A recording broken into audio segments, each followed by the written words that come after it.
morning, everyone. Good morning, colleagues. Good morning to our hardworking central staff, employees. Good morning to our testifiers, and a special good morning to the people of the U.S. Virgin Islands. The Committee on Disaster Recovery, Infrastructure, and Planning meeting of Monday, May 15th, 2023 is hereby called to order. Before we go into our agenda, though, as we embark on another graduation season, ladies and gentlemen, allow me to extend an enthusiastic congratulations to all the 2023 graduates who have successfully achieved this very important milestone, graduating. What's great about receiving an education is that once you've obtained it, no one can take it back. As you move through the next phase of your life, whether it's out to the working world or if you're pursuing a higher education or you're furthering your education, or if you're going on to the military, please know that the Virgin Islands needs you. A recent study, as I'm sure we are all aware of by now, a recent study by the RAND Corporation, which was commissioned by FEMA, indicated that the U.S. Virgin Islands is in need of more than 5,000 workers to support our recovery. 5,000 workers to support our recovery.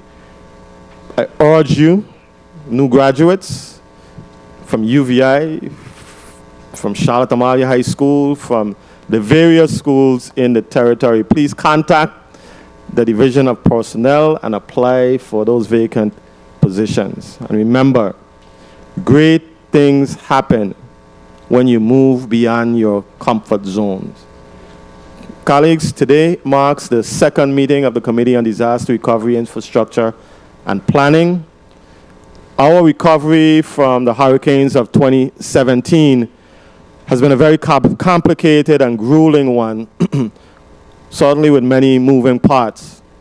The public deserves to have coherent, simplified, and accurate updates as to where the territory stands on this long journey, how federal and local funds are being spent, and specific timelines for the completion of critical projects. The Committee on Disaster Recovery, Infrastructure, and Planning endeavors to do just that, working with my colleagues and working collectively with our partners in the recovery efforts. Commencing this morning with three significant players in the recovery process. OMB Director, Ms. Jennifer O'Neill, our Territorial Hospital Team Executive Director, Mr. Darrell Smalls, and of course, our Public Works Commissioner, the Honorable Derek Gabriel. It is imperative that as a territory, we work together to ensure that we do not squander an opportunity never seen before in the history of the U.S. Virgin Islands, to rebuild our homeland in a manner that this and future generations can be proud of. Madam Clerk, can we have a roll call? Yes, Mr. Chair. Senator Diane T. Capehart. Senator Capehart absent. Senator Alma Francis Heiliger. Senator Heiliger absent. Senator Kenneth L. Gittens. Senator Gittens absent. Senator Maurice C. James. Here. Senator James present. Senator Franklin D. Johnson. Senator Johnson absent. Senator Carla J. Joseph. Present. Senator Joseph present. Senator Milton E. Potter. Here. Senator Potter present. Mr. Chair, we have 3 present, 4 absent. Thank you very much, Madam Clerk. Colleagues, we have a quorum and we may proceed. Madam Clerk, are there any pieces of correspondence to be read into the record at this time? Yes, Mr. Chair. Dated May 15th, 2023, to the Honorable Milton E. Potter, 35th Legislature, Chairman on Disaster Recovery, Infrastructure, and Planning. Greetings, Senator Potter. Please note for the record, I will be tardy to the Committee on Disaster Recovery, Infrastructure, and Planning scheduled for 9:30 a.m. on Monday, May 15th, 2023, in the Earl B. Otley Legislative Chambers on St. Thomas, Virgin Islands. I will arrive as soon as possible. Thank you for your understanding. Regards, Senator Alma Frances Heiliger, 35th Legislature, member of the Committee on Disaster Recovery and Infrastructure and Planning. This concludes our correspondence, Mr. Chair. Thank you very much, Madam Clerk. Please record Senator Alma Frances Heiliger as tardy. Okay. Madam Clerk, can you please read today's agenda into the record? Today's agenda states the Committee on Disaster Recovery, Infrastructure, and Planning has scheduled a meeting for Monday, May 15th, 2023 at 9:30 in the Earl B. Otley Legislative Chambers to receive status updates on all anticipated and underway disaster recovery related projects, programs, and the status of federal funding specifically pertaining to the Virgin Islands Office of Management and Budget, the Virgin Islands Department of Public Works, and the Territorial Hospital Redevelopment Team. Invited testifiers, Jennifer O'Neill, Director of the Virgin Islands Office of Management and Budget, Derek Gabriel, Commissioner of the Virgin Islands Department of Public Works, and Darrell Smalls, Executive Director, Virgin Islands Territorial Hospitals Redevelopment Team. This concludes the reading of the agenda, Mr. Chair. Madam Clerk, thank you very much. Testifiers, welcome. Thank you for being here. We're going to ask you to put your name on the record and to introduce the members of your team who may have accompanied you this morning, beginning with our OMB Director, Ms. Jennifer O'Neill. Good morning, Jennifer O'Neill, Director, Office of Management and Budget.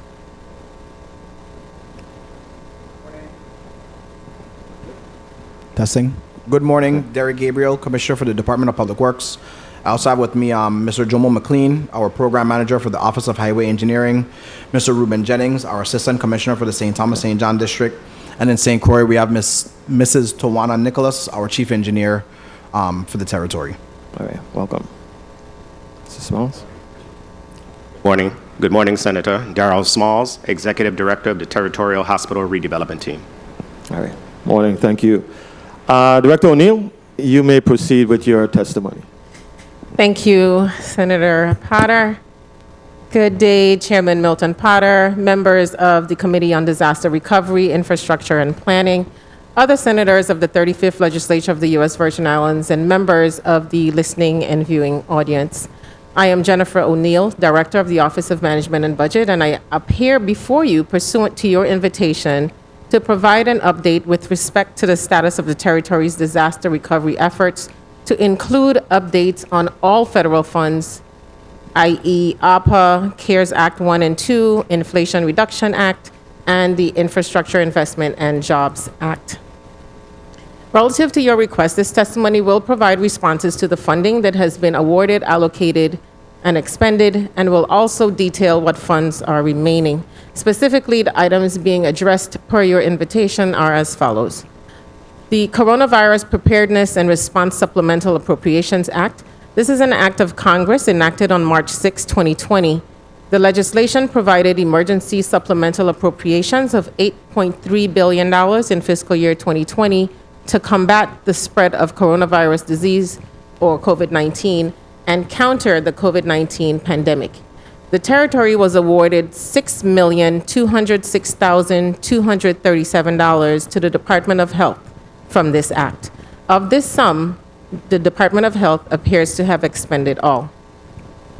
The Family First Coronavirus Response Act required certain employers to provide employees with paid sick leave or expanded family and medical leave for specified reasons related to COVID-19.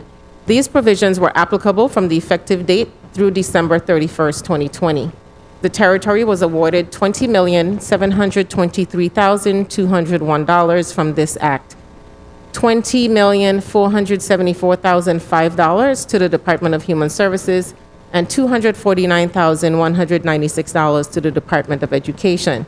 Of these sums, DHS has expended all $20 million, and VIDE expended $7,250, leaving a remaining balance of $241,946. This grant has since expired, and the funds are no longer available to expend. The Coronavirus Aid, Relief, and Economic Security Act, or the CARES Act. As you know, this act was established to provide direct economic relief and assistance to state, local, tribal, and territorial governments that have been impacted by the COVID-19 outbreak. These funds were only to be used to cover expenses that were necessary expenditures incurred due to the public health emergency with respect to COVID-19, were not accounted for in the budget most recently approved at that time, March 27, 2020, the date of enactment of the CARES Act for the state or government, and were incurred during the period that began on March 1st, 2020 and ended on December 31st, 2021. The territory was awarded $542,842,531 from the CARES Act to 15 agencies. The allocations included the first stimulus payment of $1,200 to eligible individuals, and just under $100 million remains available. These funds are available until expended. IRB had 84.7, OMB 105.5, VIDE 73 million, DHS 11 million, JFL Hospital 11.8 million, SRMC 10.1 million, Department of Labor 124 million, Vitima 49.6 million, Department of Health 12.1 million, LEPC 2.9 million, DPNR 1.2 million, Department of Public Works 4.1 million, VIHFA 5 million, Virgin Islands Port Authority 42.6 million, and the Virgin Islands Housing Authority 4.6 million. On April 24, 2020, the Paycheck Protection Program and Healthcare Enhancement Act was signed into law, marking the fourth major legislative initiative to address COVID-19. The act included a number of health provisions to address the domestic outbreak, as well as additional funding provided for the Paycheck Protection Program under the Small Business Administration. The territory was awarded $4,668,794 to the Department of Health from this act. Of this sum, Department of Health has expended $834,172, leaving $3,834,622 available for spending. The Consolidated Appropriations Act of 2021, both the CARES Act of 2020 and the Coronavirus Response and Consolidated Appropriations Act of 2021, provided fast and direct economic assistance for American workers, families, small businesses, and industries. The CARES Act implemented a variety of programs to address issues related to the onset of COVID-19 pandemic, and the Consolidated Appropriations Act continued many of these programs by adding new phases, new allocations, and new guidance to address issues related to the continuation of the pandemic.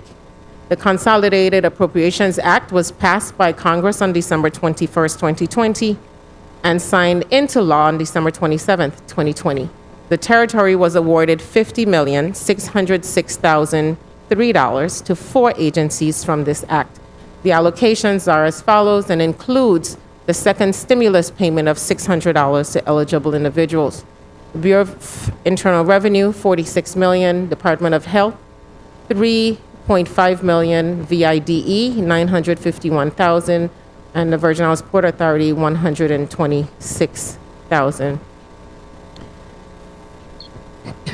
The American Rescue Plan Act, or ARPA, of 2021 is a $1.9 trillion economic stimulus bill passed by the 117th United States Congress and signed into law by President Joe Biden on March 11, 2021, to speed up the United States' recovery from the economic and health effects of the COVID-19 pandemic and the ongoing recession.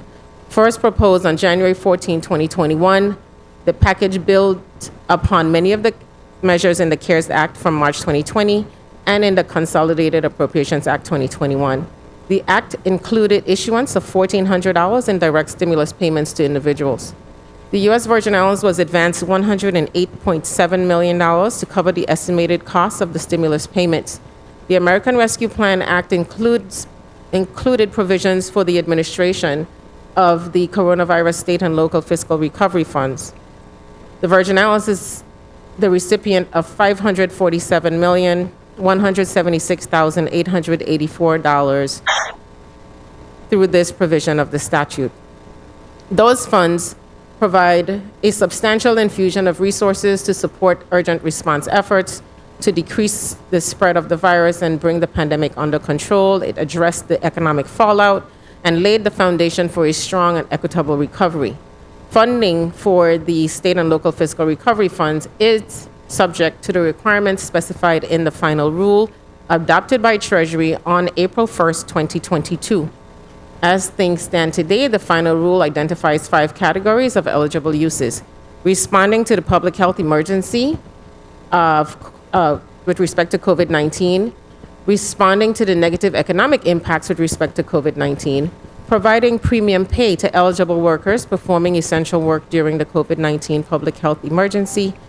It's for the provision of government services to the extent of the reduction in revenue experienced due to the pandemic, and to assist in meeting the critical needs for investments and improvements to existing infrastructure in water, sewer, and broadband. I take this opportunity to reiterate that there are some specific restrictions to the use of these funds. The statute provides that recipients may not use fiscal recovery funds for deposit into any pension fund for the purpose of reducing an accrued unfunded liability. The statute also prohibits the use of fiscal recovery funds to directly or indirectly offset a reduction in net tax revenue resulting from a change in law, regulation, or administrative interpretation during the covered period. As set forth in the award terms, the U.S. Virgin Islands has until December 31st, 2024 to obligate funds provided through the Fiscal Recovery Fund, and December 31st, 2026 to expend those funds. As a result, the administration has given priority to planning, obligating, and expending the funding received under the prior COVID response allotments.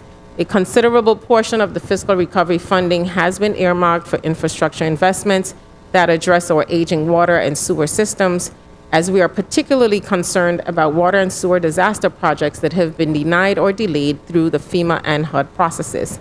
We are also looking for synergies with projects that will be funded, such as road projects, where there's opportunity to bury water and sewer lines before paving commences.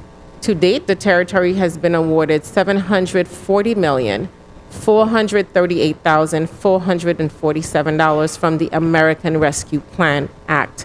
The sums received are as follows: BIR, $108.7 million. OMB, $547.1 million. Virgin Islands Housing Finance Authority, $28.3 million. And the Economic Development Authority, $56.2 million. Within the $28.3 million being administered by the Virgin Islands Housing Finance Authority, $8.5 million is for the Homeowner Assistance Fund, $4.9 million is for the Emergency Rental Assistance 1, and $14.8 for the Emergency Rental Assistance 2 programs. The final part of what we have been awarded so far is $56,234,176 for the State Small Business Credit Initiative, which is being administered by the Economic Development Authority. The recovery of the territory remains a priority, and the mission to continue to strengthen the territory's critical infrastructure and positively impact the economy is in full swing. The Office of Management and Budget and the Office of Disaster Recovery are steadfast in leading the charge of reviewing funding for projects, tracking the progress of those projects, and addressing any issues and roadblocks, all in compliance with federal regulations.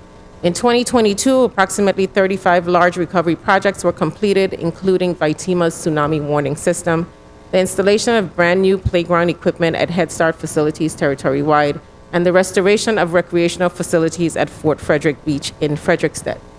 2023 is a significant year for the recovery as critical projects enter the construction phase to include the Arthur Richards Pre-K to 8 School on St. Croix and the Charlotte Kimmelman Cancer Center on St. Thomas. Work will also continue on the rehabilitation of the territory's parks and sports facilities. Currently, Emil Griffith, Rudy Krieger, and Joseph Urbane parks are all in progress, as well as the libraries and the Walter I.M. Hodge Pavilion, which, when completed, will bring online 248 units of affordable housing. The Department of Health is also making progress on a new office for women, infant, and children at the Newt Hansen Complex on St. Thomas, and WAPA is diligently working on its installation of new generators at the Randolph Harley substation. Overall, in 2023, ODR projects the completion of 44 projects and anticipates the start of over $930 million in recovery projects. Coupled with projects already in progress, over $1.63 billion is projected to be expended in fiscal year 2023. This would result in $81.3 million in gross receipt taxes anticipated from disaster recovery projects. All in all, the territory now anticipates more than $12 billion in recovery funding because of the 2017 hurricanes. To date, $7.4 billion of those funds have already been allocated, and in 2022, the territory expended over $460 million in recovery funding. In total, $5.9 billion has been obligated from various federal sources, and over $2.9 billion has been expended to date. Though progress is being made, it is not without its challenges. The recovery continues to manage the effects of rising inflation, the impact of supply chain issues, local match shortfalls, deficiencies in building capacity, and increasing construction costs. Nevertheless, we remain steadfast in our mission to ensure the start and completion of critical projects, make sure projects meet deadlines, and track invoices to secure timely payments. As of May 3rd, 2023, state and local fiscal recovery funds have been allocated to the authorized expenditure categories as displayed below, where public health, negative economic impacts, public health, negative economic impact, public sector capacity, premium pay, infrastructure, revenue replacement, and administrative costs. You will see in the two charts that were included the total 547.1 budget amount, which is the amount that was received, approved projects of $374.4 million, with a remaining $172.7 million to be allocated. Of the approximate $547 million the territory has received, roughly $374.5 million has been obligated for specific projects and uses, leaving approximately $172.7 million to be obligated.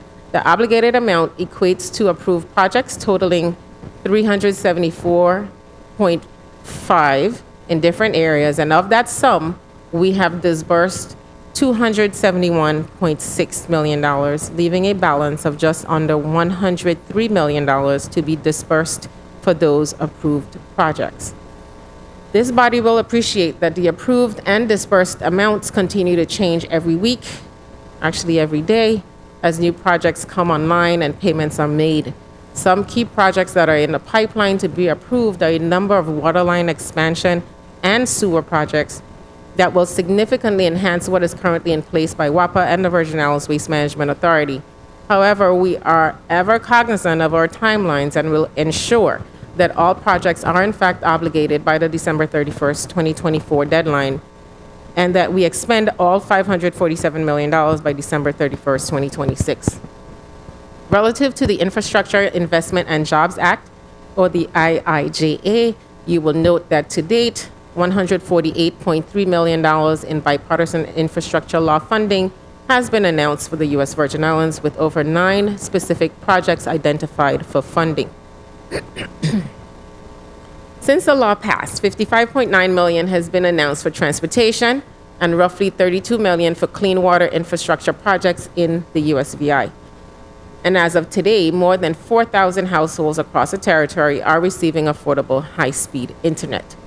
Based on formula funding alone, the USVI is expected to receive approximately $96 million over 5 years in federal funding for highways and bridges. To date, $18.4 million has been announced for roads, bridges, roadway safety, and major projects.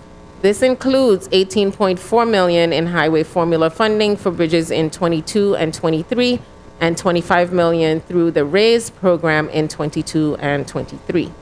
For internet, the USVI will receive a minimum allocation of at least $100 million to help ensure high-speed internet coverage across the territory. For water, to date, the $32 million has been announced for the U.S. Virgin Islands to provide clean and safe water across the territory and improve water infrastructure. This includes the $32 million available in fiscal year 2022 and 23 provided through the EPA.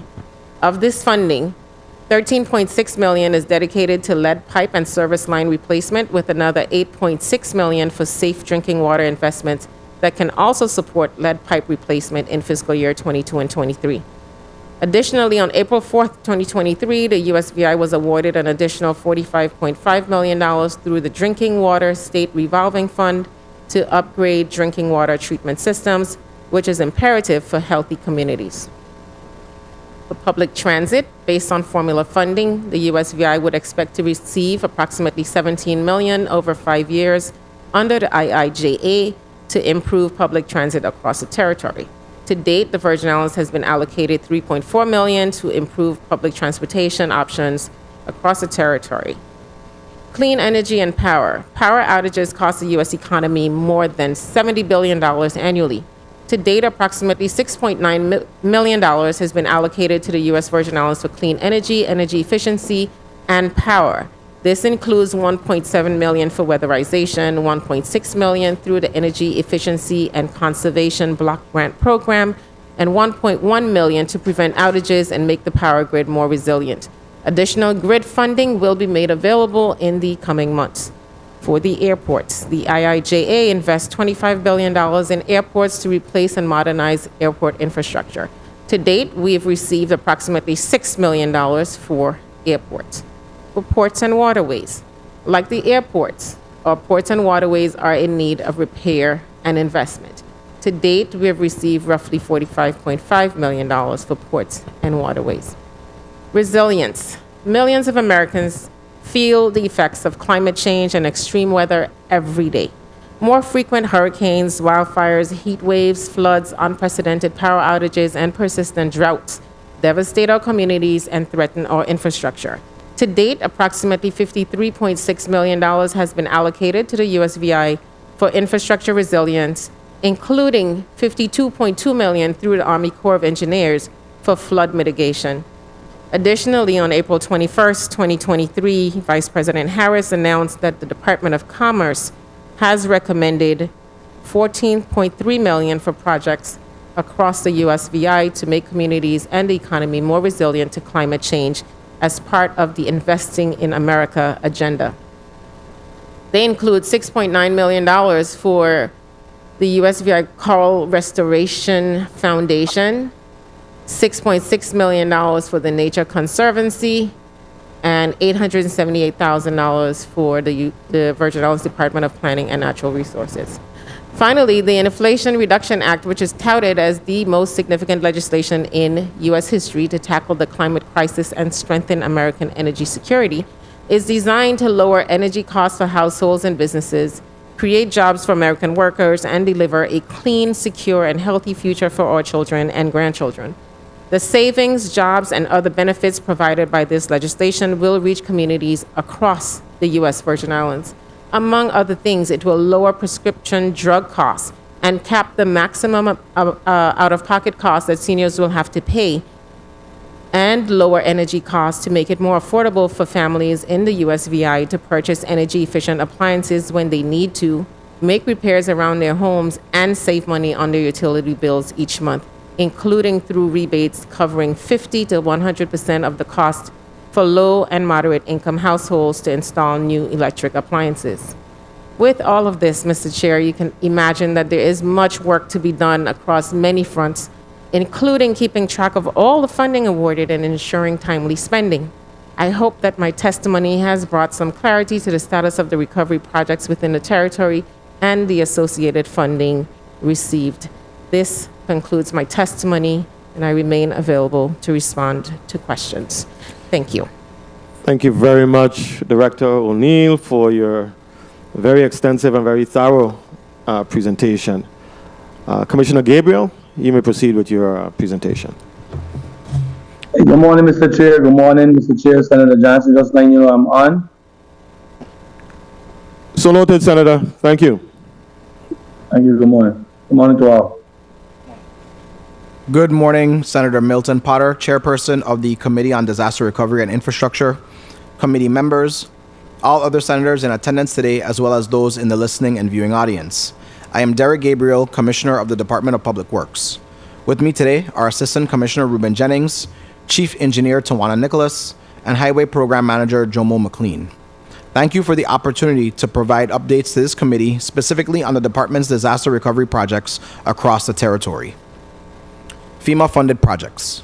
The CIP and Local Engineering Division continues to manage our in-house FEMA projects, as well as contribute to the project management for other government agencies. The following highlights a few projects, but a full listing can be found in the appendices. DPW Annis Hope Compound, St. Croix. The scope includes demolition and rebuild. This project is in the design phase and is 85% complete. The design is scheduled to be completed by July of 2023. The relocation of staff to a temporary facility in preparation for the rebuild has been a priority. The design of the temporary facility is 90% complete. However, we are still awaiting approval from FEMA on the temporary facility. The design of that facility is also scheduled to be completed by July of 23, with construction expected to commence in March of 2024 once approved. The Frederiksted Concordia office on St. Croix. Scope of work also includes demolition and rebuild. The design for this project is 100% complete and will be submitted in the coming months to the Department of Planning and Natural Resources for permitting and to the Department of Property and Procurement for solicitation. Due to a funding shortfall, DPW will supplement this project with local funds. The anticipated construction date is March of 2024. The Kings Hill Chapel on St. Croix. The scope of work includes repairs to damaged components of the chapel. The design for this project is 100% complete, and the project is now in the procurement phase. We anticipate construction will start by the end of 2023. The Kings Hill Cemetery parking lot paving on St. Croix. The scope of work included parking lot reconstruction.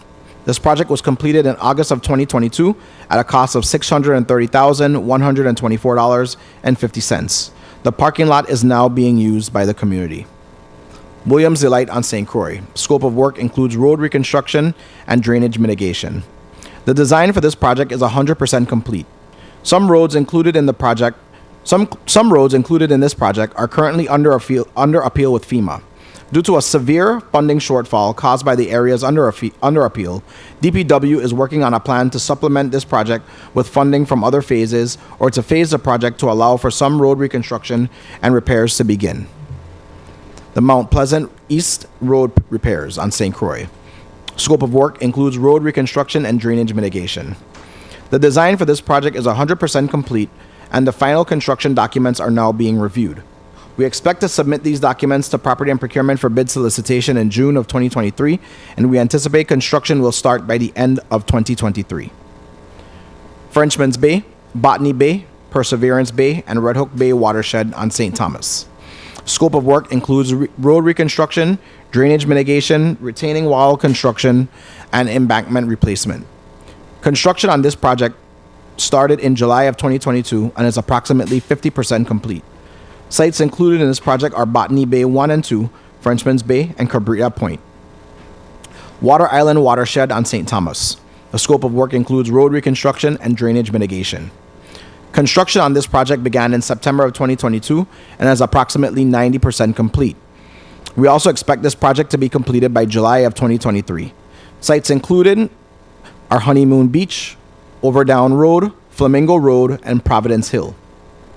Great Cruise Bay, Fish Bay, Coral Bay, and Maho Bay watershed on St. John. The scope of work also includes road reconstruction and drainage mitigation. Construction on this project started in June of 2022 and is approximately 30% complete. There are a total of 13 sites for this project. Sites where construction has begun are Susannaburg, Pocket Money, Francis Bay Hill, Coral Bay, Adrian Hill, and Pastory. Jersey Bay watershed on St. Thomas. Scope of work includes roadway reconstruction, drainage mitigation, and a retaining wall. This project has been separated into 3 smaller projects: Purple Shop Roads, Mariandal Wall, and the Concrete Plant Roads. These projects are currently under design review, FEMA review, and environmental review. We estimate construction will begin in 2024. The DPW St. John Maintenance Building. The scope of work includes demolition and rebuild. The design for this project is 70% complete and is expected to be finalized by October of 2023. We currently have an estimated construction start date of June 2024. For this project, DPW is also working on securing additional funding due to an expected shortfall. In addition to our DPW FEMA-funded projects, as a government's engineering and project management arm, the department supports our sister agencies with their disaster recovery and capital improvement projects. Most of the workload is currently managed by our local engineering and CIP staff is from other agencies. We work closely with the Office of Disaster Recovery to provide program and project management oversight to ensure projects are delivered efficiently and funds are spent correctly. We work closely with agencies such as the Department of Health, Sports, Parks and Recreation, Education, the Police Department, and Fire Services, among others. Federal Highway Emergency Relief Projects. The Office of Highway Engineering continues to manage federal highway emergency relief projects that resulted from the 2017 hurricanes. To date, DPW has received approximately $80 million of federal highway ER funds and expended over $50 million of those funds. The remaining balance of the funds is for projects that are currently in construction throughout the territory. VISTER STX number 3. This project, managed by Eastern Federal Lands Highway Division, is a design-build project which includes 16 damaged sites throughout the island of St. Croix. Some sites include Midland Road Bridge, East Airport Road Bridge, Lagoon Bridge, Concordia Road, East End Road, and the North Shore Road. Construction on 4 roadway sites is complete and 5 culvert sites are currently under construction. The remaining 3 bridges and 2 culvert sites are in the final 100% design phase.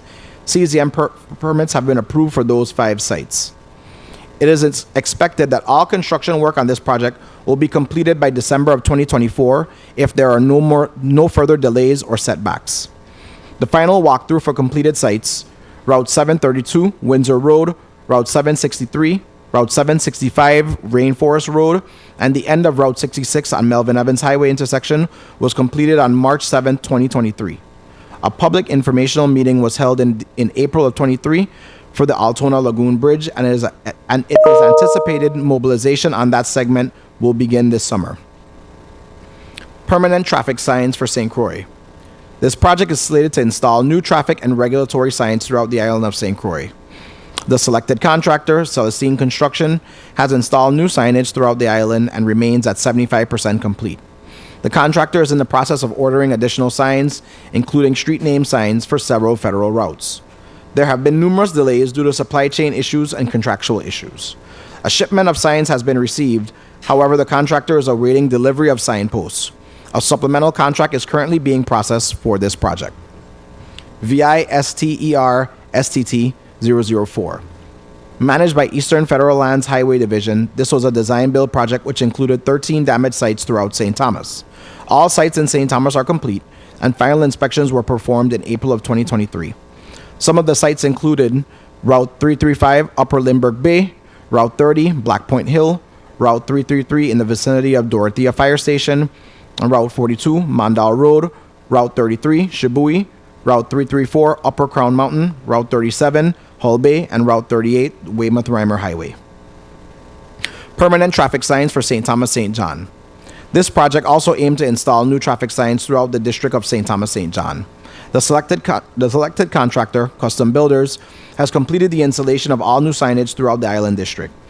Substantial completion has been issued by DPW, and the project is in the closeout phase. VISTER STJ 002. This project, which was also managed by Eastern Federal Lands Highway Division, is complete and final inspections were performed in April of 23.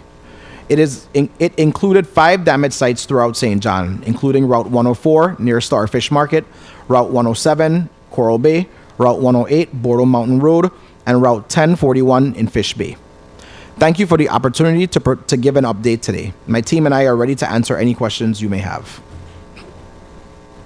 Thank you very much, Commissioner Gabriel, for your informative presentation. And next, I want to definitely recognize Senator Franklin Johnson, as well as Committee Vice Chair, Senator Diane Capehart. Welcome, Senators. We're going to move now to Executive Director Darrell Smalls. Dr. Smalls, you may proceed with your presentation, sir. Good morning, Honorable Senator Milton E. Potter, Chairman of the Committee on Disaster Recovery, Infrastructure, and Planning, Honorable Senators of the Committee, other Honorable Senators of the 35th Legislature, Senate staff, fellow testifiers, and the listening and viewing audience. My name is Darrell A. Smalls, Executive Director of Facilities and Capital Development for the Territorial Hospital Redevelopment Team, which I serve under the leadership of Chairman Christopher E. Finch of the Virgin Islands Government Hospital and Health Facilities Corporation. Thank you for this opportunity to testify this morning as to the status of the recovery efforts as it pertains to the Governor Juan F. Louis Hospital and Medical Center, the facilities that make up the Schneider Regional Medical Center, which include the Roy L. Schneider Hospital, the Charlotte Kimmelman Cancer Institute, and the Myra Keating Smith Community Health Center. As the Executive Director of the THRT, my primary role is to manage and oversee the programmatic design, final design, bidding, project management, procurement, construction, and project closeout for the redevelopment of our territorial hospitals and health facilities. With respect to the Governor Juan F. Louis Hospital and Medical Center, during my most recent Senate presentation, I reported that we have successfully achieved several milestones that have long been in the making. These milestones include: 1, the construction of the Critical Administration Building, which will house critical non-clinical functions for up to 20 personnel to include physician and nursing administration who will directly support JFL North. More importantly, the Critical Administration Building will serve as a primary entrance to JFL North and will provide connectivity between JFL North and the Virgin Islands Cardiac Center. We will commence the construction of the foundation within the next week, after which we will commence the erection of the 6,500 square foot facility.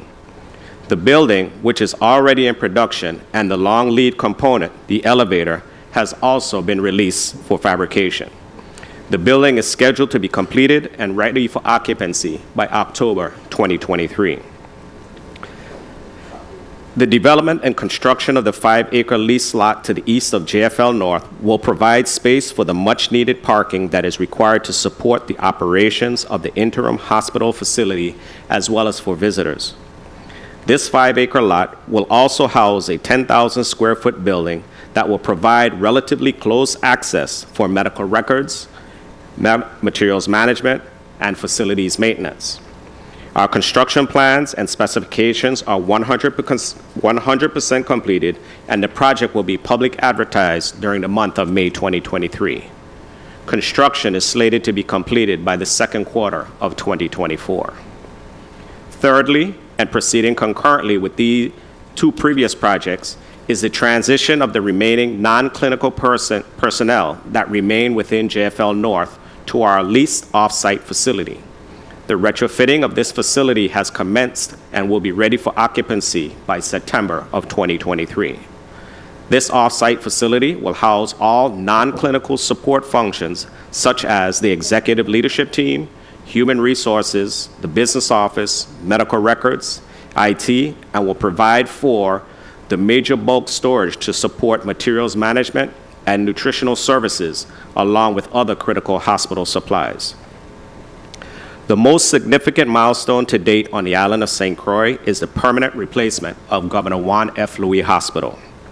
I recently reported that we cleared the final major hurdle to arrive at a fixed cost offer from FEMA, and that no later than Friday, May 12th, the independent expert panel, which is an entity outside of FEMA, would have completed their review.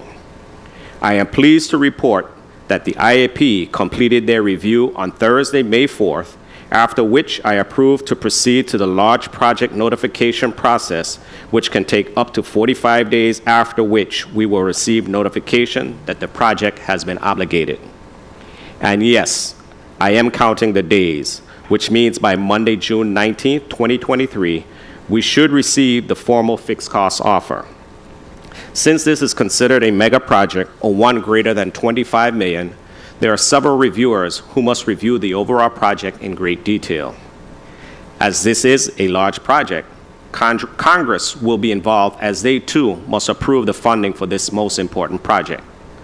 Once we receive the official fixed cost offer, we will commence immediately with the issuance of a solicitation, specifically a request for qualifications, to review and establish a pool of qualified respondents who ultimately would be deemed responsive and be eligible to submit a proposal once issued for the construction of the new Juan F. Louis Hospital.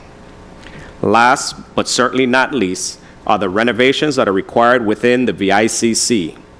These interim renovations will enable critical functions that presently remain within JFL Main that are critical to the operations of JFL North to be safely relocated. These vitally important functions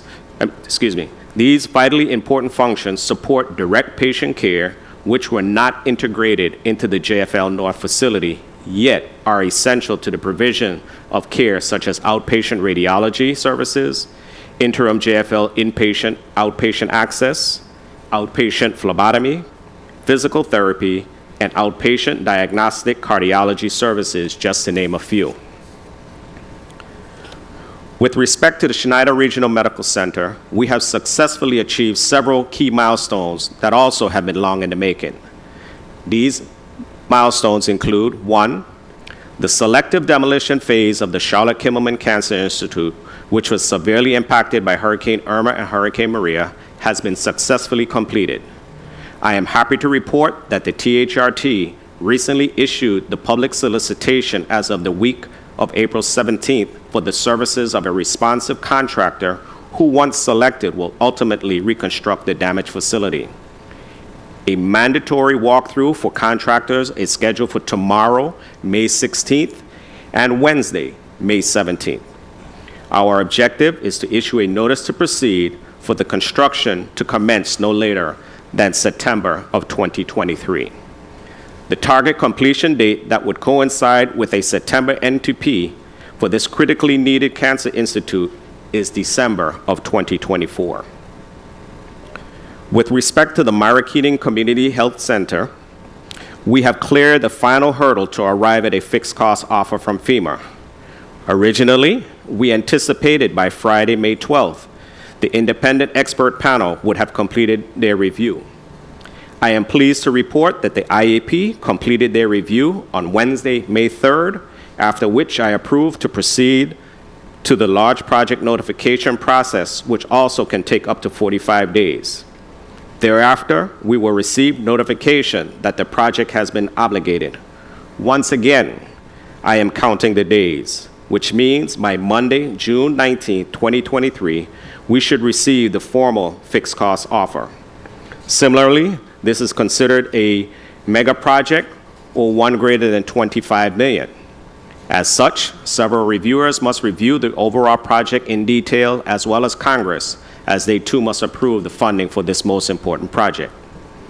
Once we receive the official fixed cost offer, we will commence immediately with the issuance of a solicitation, again an RFQ, to review and establish a pool of qualified respondents who ultimately would be deemed responsible and be eligible to submit a proposal once issued for construction of the Myra Keating Smith Community Health Center for the residents of and visitors to the island of St. John.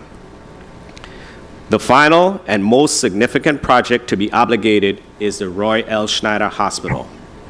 RLSH, by far, has been the most challenging project in that it took years of arduous discussions, wrangling, and perseverance until we successfully demonstrated the extent of the damages and arrived at a consensus that it met the criteria for a full replacement.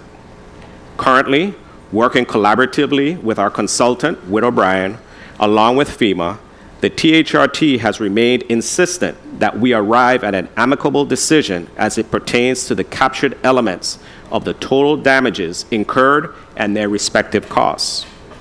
To put the discussions into perspective, both Juan F. Louis Hospital and Roy L. Schneider were both designed and constructed as 250-bed hospitals in the early 1980s. Utilizing the information garnered during the fixed cost determination for JFL, the framework has been established and is being utilized as the benchmark for developing the ultimate replacement costs for RLS. We anticipate that both the THRT and FEMA will mutually agree on a path forward no later than June 23rd, after which we can successfully arrive at a fixed cost offer no later than September of 2023. Working with our architect of record, we have been proactive with developing conceptual schemes which will facilitate an aggressive yet efficient design schedule that, once completed, we could potentially realize construction commencing within 24 months after a fixed cost offer has been achieved.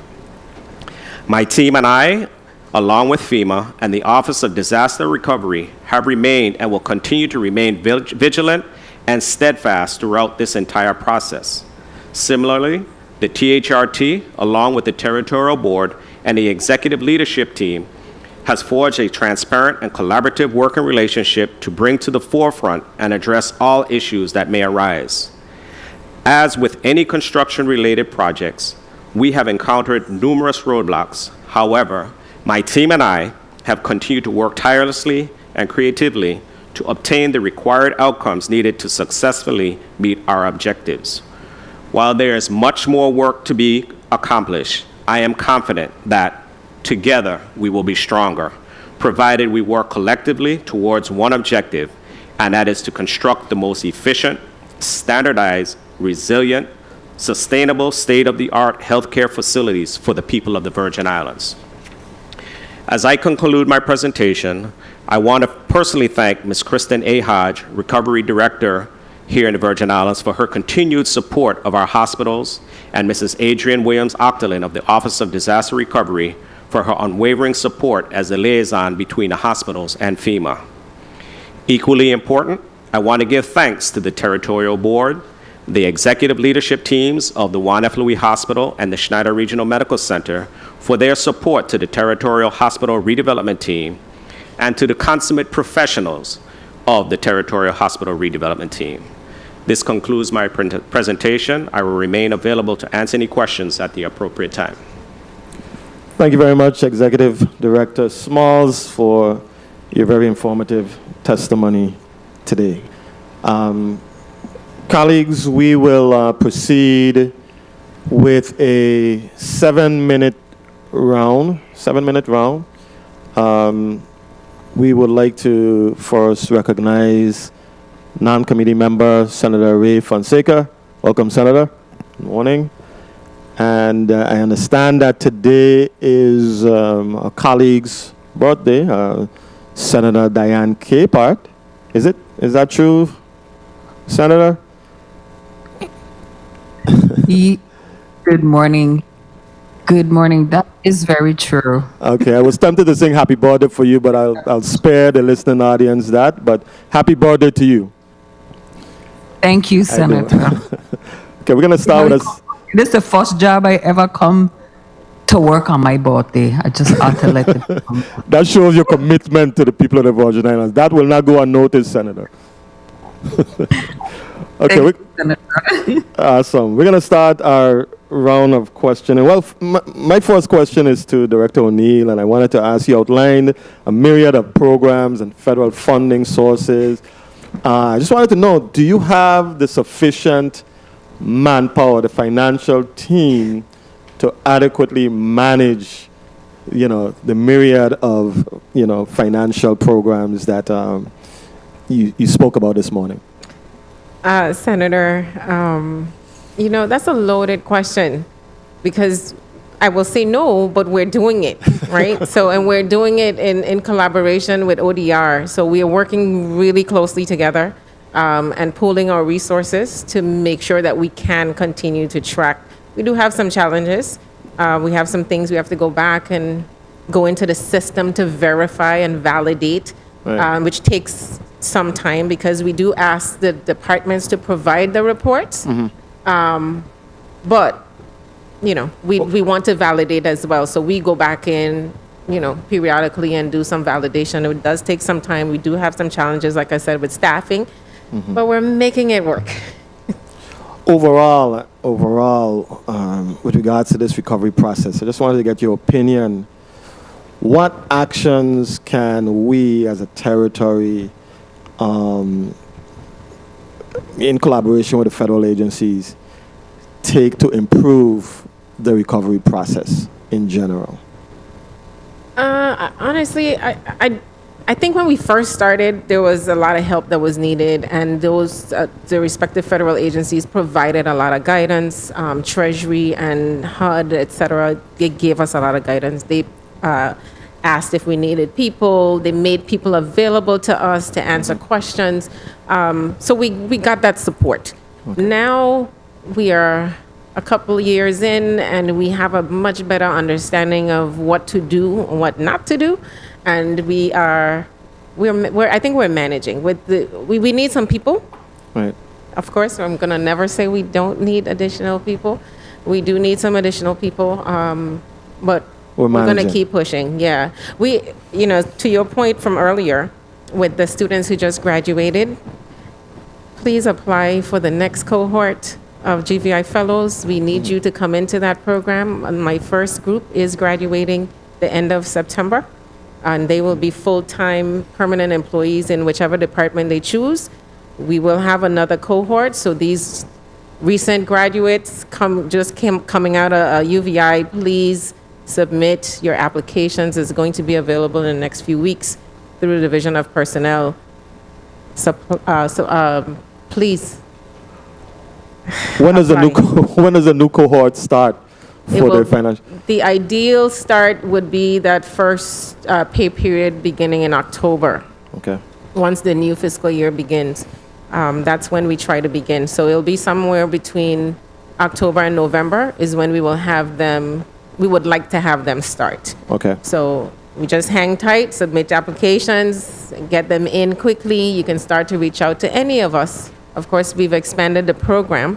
I just want to put that out there. It's not just financial. We can give you the anymore. free marketing opportunity. So you keep going. Keep going. Yeah, it's not just the financial anymore. It's, anyone with math degrees, applied science, it's IT, it's engineering, project management, construction management, anything along those lines, accounting, finance, of course, business, anything along those lines, we need you to come in to the government of the Virgin Islands because you at the end of the day, you are the future. We are not going to be here. Commissioner Gabriel, Daryl, none of us are going to be here. We need the young people to come in so we can train them Yeah. and we can step out. So that's the goal.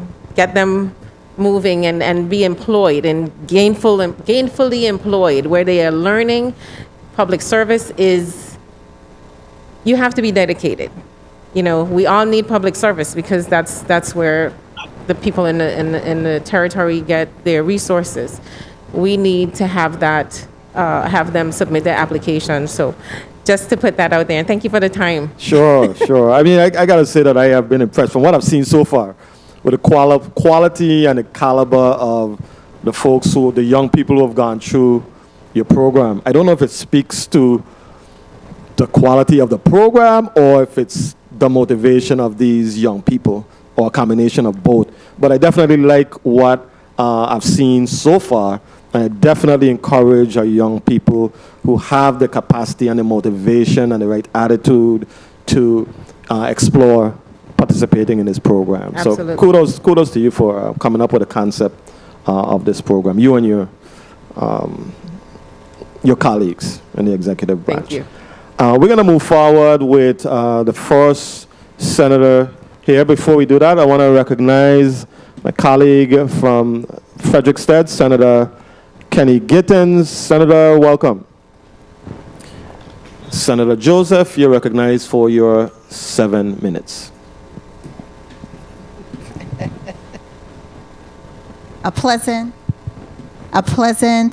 good morning to everyone, my colleagues. I also want to, and the listening and viewing audience, I want to wish all of the ladies a happy belated Mother's Day, and also really congratulate and commend the hardworking men and women from the Department of Public Works, the Office of Management and Budget, as well as the hospitals. I know a lot of work goes into it. And the chairman mentioned about the level of staffing. We know we're under a crisis regarding human capital and getting good people to do the work. My concern every day is that if we don't shore up our human capital and have them in a place where they can still be challenged and to do the work, we will see them getting burnt out. I really think that we have to look at other avenues other than college graduate. Maybe there are other occupations and other opportunities for young people or older people to do while they may be earning their degrees. So I always keep an open mind, because once, to me, you have completed high school at a certain level, you can learn, and learning takes place every day. So you don't have to have that specialized degree, but you should be able to learn and to be able to implement. And as we heard in a past meeting from the persons who are the third-party fiduciaries here in the Virgin Islands under the Department of Education, we have a major issue here with implementation, consistent implementation. So let me just start some of my questionings. I will begin first with you, Director O'Neill. Kindly indicate for me, I'm on page 3. In your testimony, you indicated that for the Department of Health received monies from the Family First Coronavirus Response Act, and they receive about $20.4 million. And to your understanding, all of that money was expended from the total 20.7. But the Department of Education, they received $248,196,000 from that funding source, and they expended $7,250 with a remaining balance of $241,946. Was this money is no longer available based on your testimony? Was this money returned to the funders, which would be who? The Department of Health and Human Services? So, Senator, I'm not 100% certain if the funds have been returned, but I do know that the grant has expired, and to my knowledge, no. When did the grant, I'm so sorry to interrupt you, when did the grant expire? This would have been back in 2020. Okay, so what I noted, and I really want to thank you for your report, but what I noted in it, I didn't see expiration dates. And I know you've reported on many of these, and I even went up on the internet to try to see some of the dates. The expiration dates of the grants that would help us to, be sure that we are spending in accordance of that time frame. And if you have, pursued any extension, no cost extension. So I'm going to run through them, and if you could provide a listing. I know you may have provided it before. And I didn't see it here. So, Senator, I will get that list and provide it to you because I don't have it with me today. But I Understood. will be happy to provide you with all of the dates for all of the awards. And I would also encourage you, just so that we could all be really true and transparency, if it could be listed also on your website. Absolutely. I don't see it. And so it would help me just in being able to manage and provide that level of oversight and drill down and see where we are, and to 2 see minutes. if there are other items. So that is one of the other things. So you aren't knowledgeable. What was the source of funding for that Family First Corona Response Act? Which department? Is it the Department of Health and Human Services? Yeah, to my understanding, yes, it was the Department of Health and Human Services for that initial. Okay, let me skip. Some. Okay, thank you. All right, so the Consolidated Appropriation Act, I'm on page number 5. What is the total amount remaining in this fund? But it's not stated here. And neither are the expiration. How much money we have left? And if we could get a break, I tried to look for it on the OMB website, and I didn't see anything. Maybe it's me and I didn't see it. Is it you think it's there and I just ain't seen it? I see the So- APA. Yeah, so these are, because they're old, this is on our revised site that we're working on, so it will be shown shortly, When but is you your can time? also see it. I'm so sorry. What's your time frame for your revised site The to website go in- live? In about 2 months. But it is actually showing on ODR's website. Okay. You can see it on ODR, Can even I if you see can't all see of it. these on ODR website, or is just You should be able to. Yes. see? Okay, I'll check. Yes. And if it isn't there, I would don't mention have it. the Okay. dates. I'll see if I can get some dates Okay, while we're still in the hearing. that would be superb for me. And it's the same questions I would have for some of the other fund. How much money is remaining? Okay, now let's skip to DPW quickly. I just Time. really- Mr. Chairman, may I just ask one question? Yes, Senator, you may wrap up. Thank you kindly. You're so kind today. I wonder if it's because of Senator Capar's birthday, and she's your vice chair. But I wanted to ask you regarding some of these, your strategy in actually funding these projects that you have. I know most of them are FEMA projects, and you're looking at fast tracking some of them. Are you looking to shift the funding sources? Good morning, Senator. Derek Gabriel, Commissioner, Department of Public Works. So we've been looking at a number of methods, if you will. So some we've been looking at phasing where we can. So if we split it up, we could use the available funding now until we identify more funding to come, whether through whichever tranche. We have been reaching out to the Office of Disaster Recovery as well to see if we could tap into, I think, the Asset Recovery Fund. I know that we forwarded some projects that had some funding issues. So we could look at them with a new line of credit as well, that we're pushing our disaster recovery projects forward. And then there's a number of projects that we've actually gone back to FEMA to appeal to see if we could get some more funding. Okay. Mr. Chairman, I don't know if we're going to have a second round, but I do have some follow-up questions to ask the Commissioner of Public Works relative to their projects, specifically regarding the road projects here in our district. But I will hold that for at a later time, sir. Yeah, we Thank you may kindly. have, thank you, Senator. We may have a brief 3 or 4 minute lightning round. So you can save your questions for that time.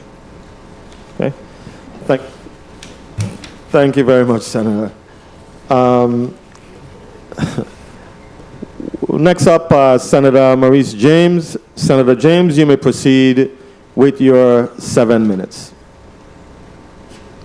Thank you, Mr. Chairman. Good morning, Virgin Islands. Good morning, colleagues. Good morning, testifiers. Good morning to everyone in the room. I first want to extend congratulations today to the graduates of the Career and Technical Education Center. Today's their graduation, and of course, I want to wish my colleague a happy birthday. I want to begin with Director O'Neill, because, you know, words are important. As a matter of fact, in all these testimonies, there were words that for me, because it was my initial reading this morning when we received the testimonies, I was trying to find my way around the words. So I'm going to begin with Director O'Neill, where you, and it follows up on the question concerning the funds that were expired for the Department of Education. And I wanted to ask, how are these different agencies monitored with respect to the use of the funds so that there are no funds returned? Because I saw below where you also mentioned the amount that was awarded to the 15 agencies, so, and that 100 million remains. So I'd like you to explain to the public, how do we ensure that funds are not returned to the federal government? Is there a mechanism in place? So, Senator, that comes with us asking the departments, as I mentioned earlier, for reports to actually report on where they are with their grants. So we do self-reporting, and then we go back and do a true-up. We go into the system, we do, you know, our investigations to see where they are. If it appears that funds are in danger of lapsing, and we do a deep dive soon enough to catch it, then we work with the departments to get, you know, to rectify it. But there are some, like in this case, that we just did not get to, and we missed that one. How do we ensure that that doesn't happen in the future?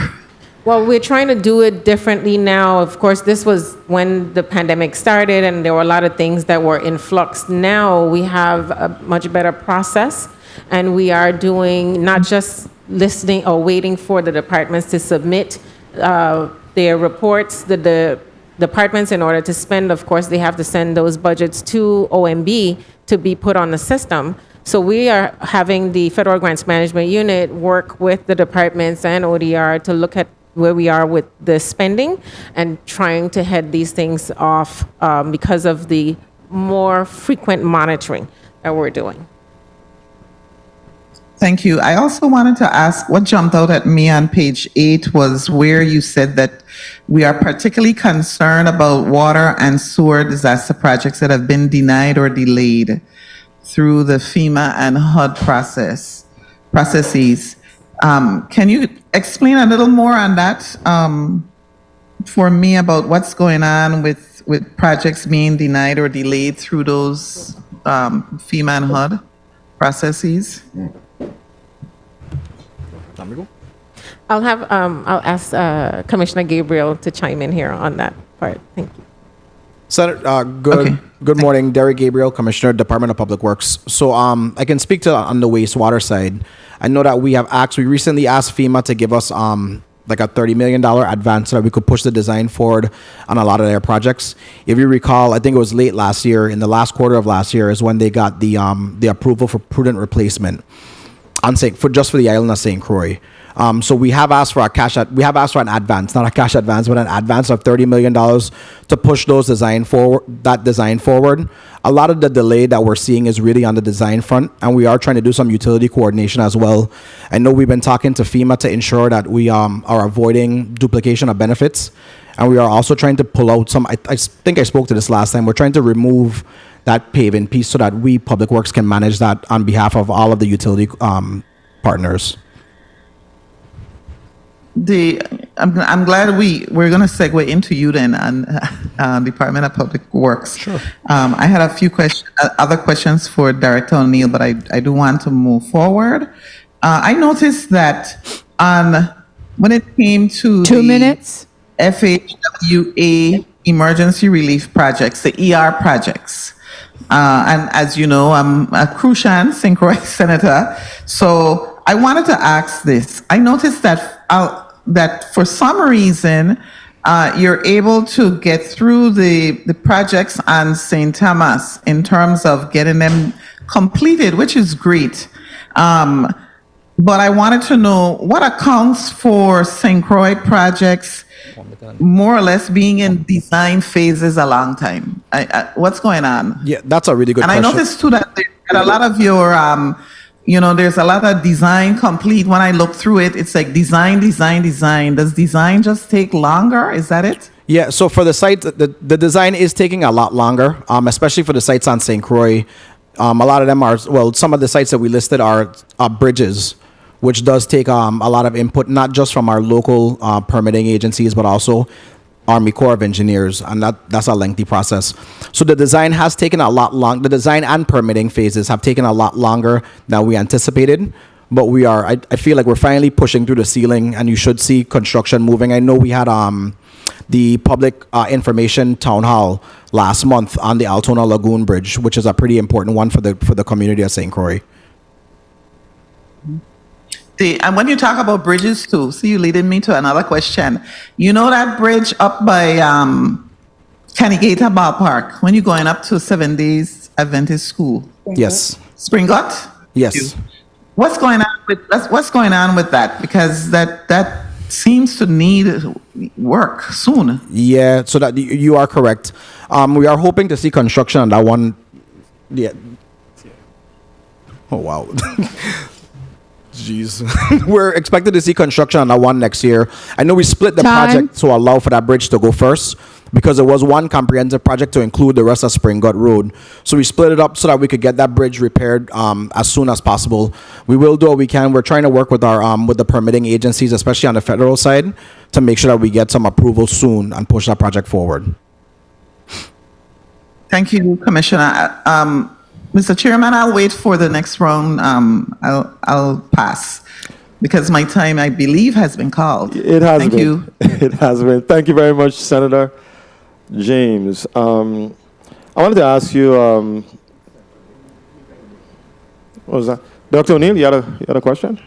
Or you wanted to respond? Yes, thank you, Senator. I wanted to actually respond back to Senator Joseph on the Families First for Education and Department of Human Services. The actual awarding agency was the U.S. Department of Agriculture, not Health and Human Services.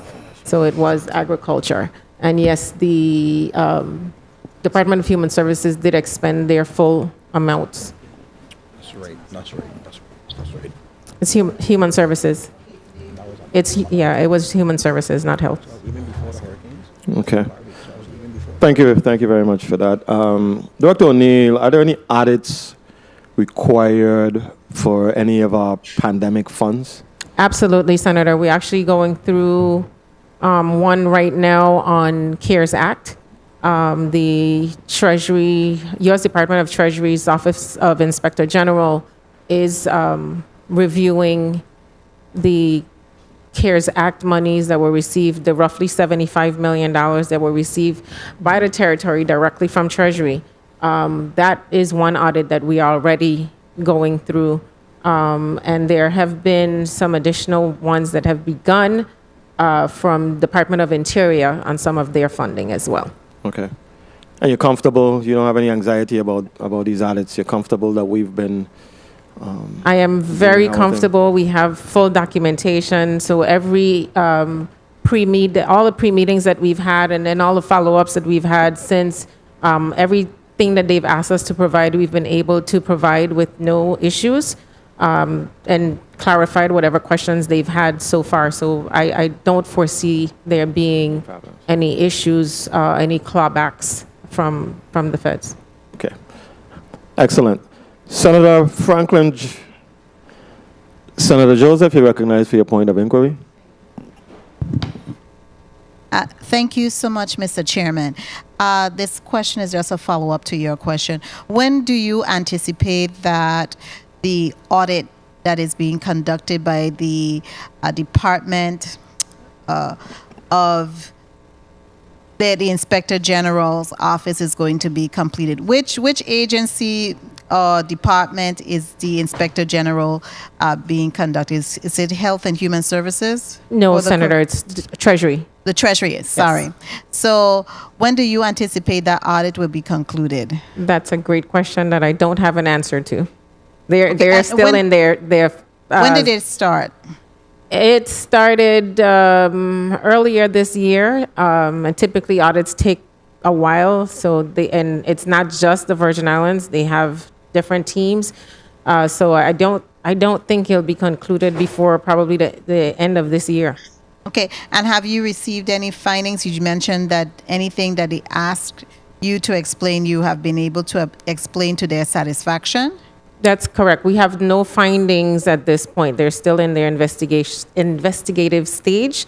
So there are no findings at this point. Okay, thank you so much. Thank you, Senator Joseph. Senator Franklin Johnson. Senator Johnson, are you still Good there? morning, there, Mr. Chair. Yes, I'm there. Can you hear me? Yes, I can hear you loud and clear. You may proceed with your 7 minutes, sir. I thought it was 17 minutes. Good morning. That would be 7. Good morning. Good morning to all my colleagues. Good morning to the testifier. Good morning to the viewing and listening audience. I first want to say happy birthday to my colleague, Diane Capehart, Senator Diane Capehart. Hope you live to see many more. I also want to extend a happy belated Mother's Day to all the mothers in the territory. Definitely want to do that.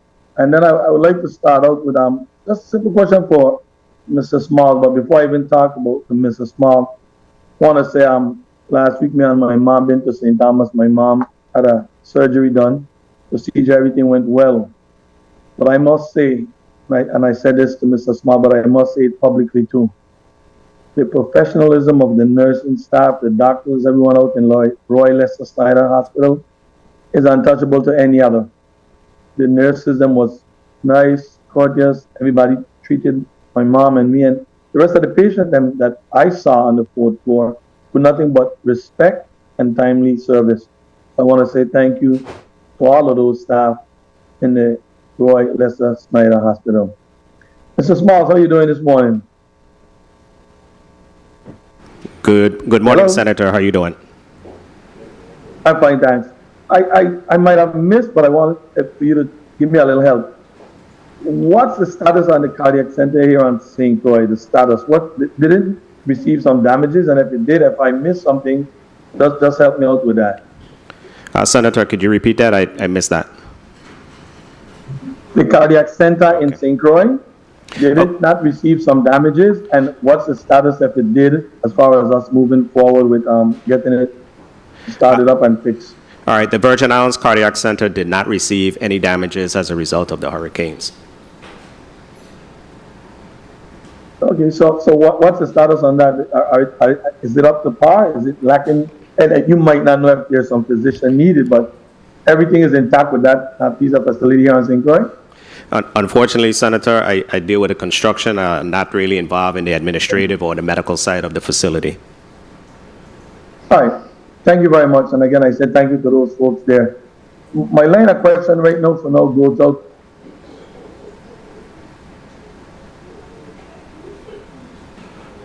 Senator, I don't know if you can hear us, but we can hear you, and you're actually frozen on the screen.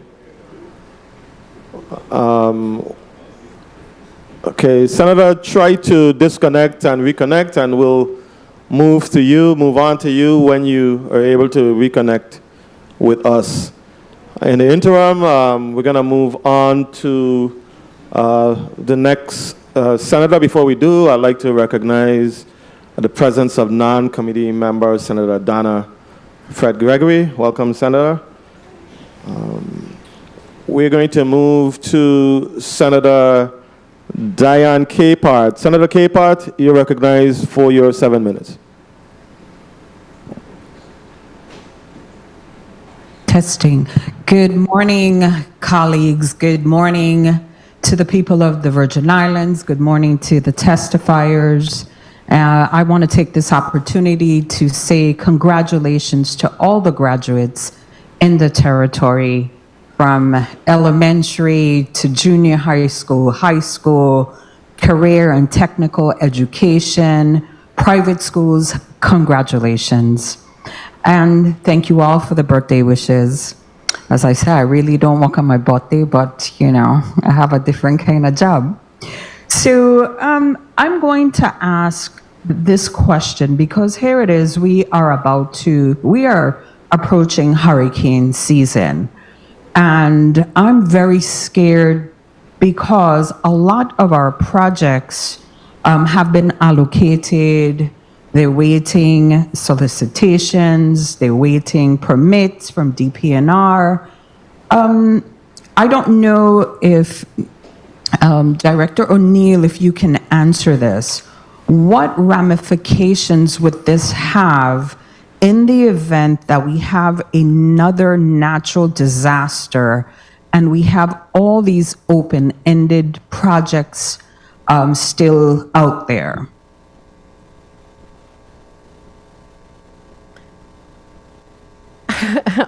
Senator, that's I think that's a loaded question and probably above my capacity to respond at this point relative to projects. The open projects, that would be Commissioner Gabriel, so I will direct it to him. So on a financial aspect, if we were supposed to have a natural disaster, you're the one that has all the monies that it comes through and the whole process, correct?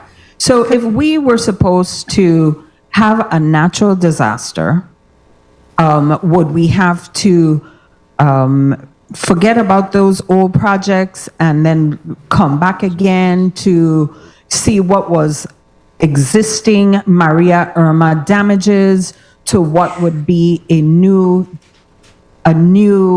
disaster? I am just trying to get an idea of how this would happen in the Virgin Islands. Would this put us back? I'm just trying to get some clarification as to what would we do as a territory. So, Senator, I will say that once projects have been obligated through federal agencies, those projects would remain on the books and be projects to continue once the next disaster passes. We would have to continue with those once they've been obligated already by the federal agencies, unless the federal agency comes back and says, we no longer want you to do these projects. But outside of that, those projects would continue. Now, relative to, say, ARPA dollars or anything like that we still have, that we have access to and can use, we can then probably go change our plan, submit that to Treasury and ask for approval to use those funds to deal with a new disaster financially. That would be what we do. I don't think that we would sit and say, well, we have ARPA dollars in this case, because that's the funding that we actually have in the bank, that we would say at that point we don't want to use it to assist with a new disaster or a current disaster, and we want to just hold on to it. So I'm quite certain that Governor Bryan would make that request to Treasury to have the funds reallocated so that we can use it in the way that it needs to be used in the event of a disaster. Okay, thank you. So what would you say is the biggest problem besides individuals? You can't find skilled individuals to work these, from probably even disaster recovery, working on and getting all these projects going. What would you say is the biggest challenge for the departments, say providing information? Can you give me an understanding of why some projects are not allocated 2 minutes. thus far? Some aren't allocated just simply, and if we're talking based on ARPA, some of them aren't approved yet just because of timing. We have a number of projects that are already approved, and the largest issue I think we have is the number of contractors or the lack of contractors that we have to get these projects moving. And so that automatically delays a lot of the projects that we would like to do. And as Commissioner Gabriel mentioned, design alone is taking at least a year to 18 months. And so when you have these major projects and you have all these things in design, it's going to be a challenge when they come out of design to actually get moving without adequate contractors to get that done. So some of the reason why is just that. It's capacity on other fronts outside of central government. Thank you. Commissioner Derek Gabriel, you mentioned in your testimony today for Williams Delight St. Croix, you mentioned the design for this project is 100% complete. Some roads included in this project are currently under appeal with FEMA. Can you explain that, please? Yeah, Derek Gabriel, Commissioner, Department of Public Works. Sure, Senator. So when FEMA looks at a project, they don't approve like an entire neighborhood. They approve certain roads that they believe were damaged. The ones that we can prove that were damaged. A few years ago, before I started, FEMA deemed $80 million worth of roads ineligible for the District of St. Croix alone, which was a significant setback. So what we've been doing is we have what we call like Project 1s and 2s, and we've been looking at ways to reallocate resources to cover entire neighborhoods where we can. Williams Delight, though, because of the extensive design that was done and because of the extensive attention that we paid to drainage improvements, Time. the cost for the project is pretty significant. Thank you, Mr. Chair. Thank you very much, Senator Capard. Committee on Disaster Recovery, Infrastructure, and Planning will stand in recess briefly for 2 minutes.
You said we good?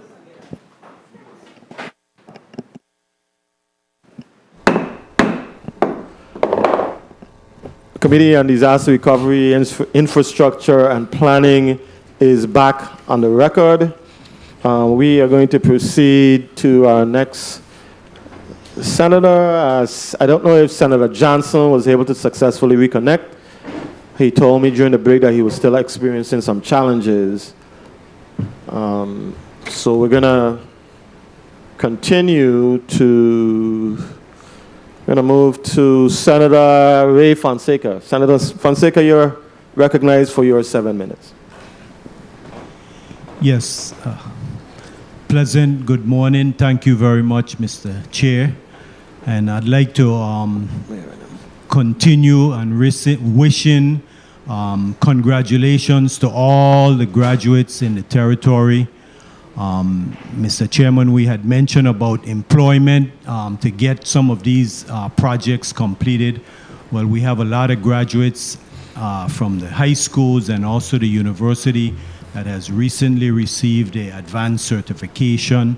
And of course, yesterday was Mother's Day, so happy Mother's Day to all the warm and loving and caring and attentive mothers in the community.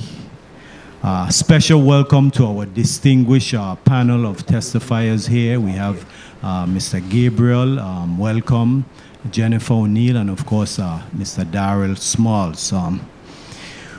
Well, C-Money, I got to repeat these here. They got $50 million in the Consolidated Appropriation Act, $547 million in the CARES Act, $700 million in the America's Rescued Act. I try add up on my calculator, my son can't even reach a number, but I think it comes out to about $1.3 billion.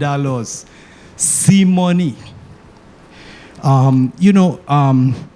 want to bring to attention here, right, in on page 7 of your testimony, Jennifer, you said the provision of government services to the extent of the reduction in revenue experienced due to the pandemic.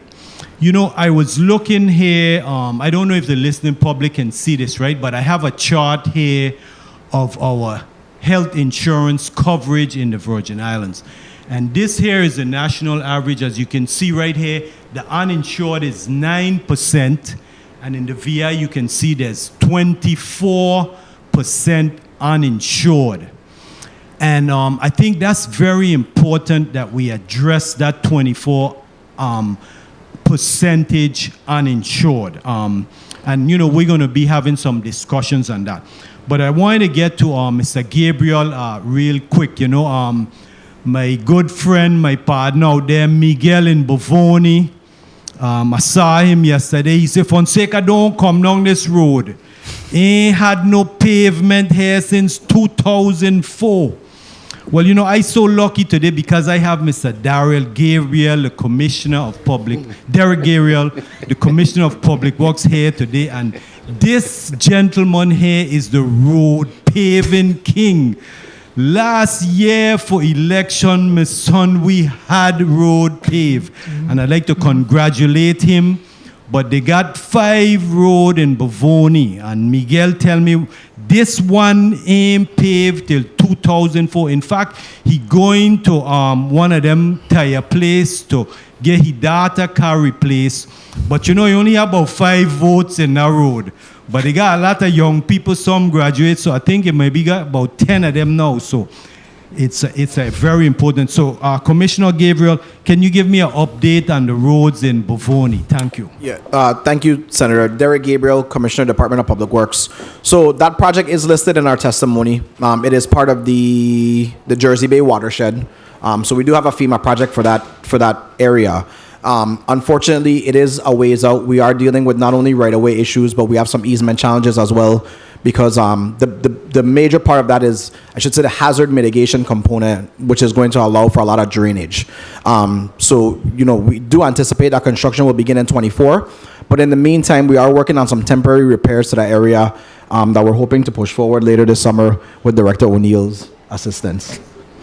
Okay, well, thank you very much for that update. But, you know, even if you can't pave it, can you put a grader on it so that you could at least level it off? Because they got some big pothole. Listen, you could grow frog and fish and thing in these pothole.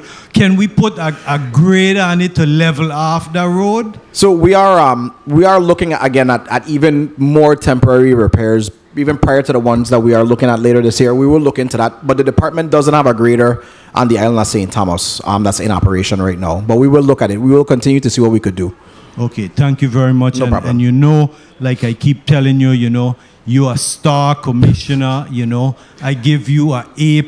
I know you do what you say and you mean what you say, and congratulations. But, you know, please, you know, try to get those 5 roads in Bovoni.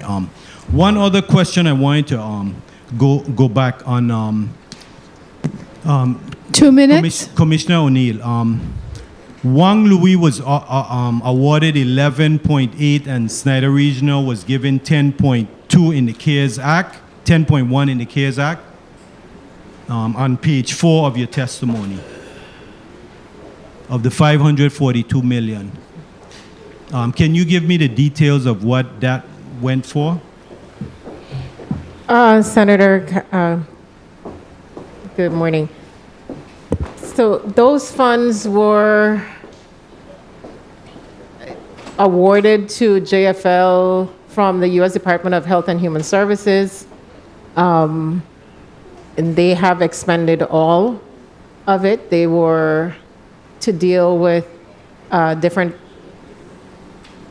they were given based on Medicare facilities or providers impacted by COVID. So it was an allocation that was to go to medical facilities from U.S. Department of Health and Human Services.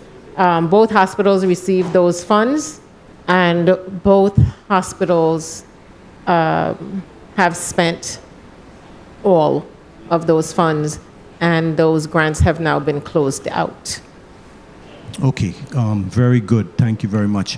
Because you know, I'm the chairman of the Hospitals Health and Human Services Committee, and I remain a little bit concerned about, especially about the $90 million that Roy Lester Snyder is reporting in accounts receivables. Some of them go way back, like we said, probably need to be looked at. But the uninsured compensation is the main issue that I have with the hospitals. Because, you know, I don't want to say that the hospital needs a bailout. I think the hospital also has some management. Mr. Chair, can I just finish my statement? Yes, you may conclude, Senator. Yes, I think the hospital also have some management issues. But remember, during the pandemic, a lot of patients went to the hospital, and that could have affected the uninsured potential, because, you know, the hospital is responsible for treating the COVID cases, et cetera, et cetera. So we'll continue the discussion on this because we want to make sure that we can provide quality care to our population. And thank you very much, Mr. Chair, for your leniency. Thank you very much, Senator. Point of inquiry, Senator Fred Gregory. Thank you, Mr. Chair, and good morning to my colleagues, and good morning to the testifiers and the listen and viewing audience.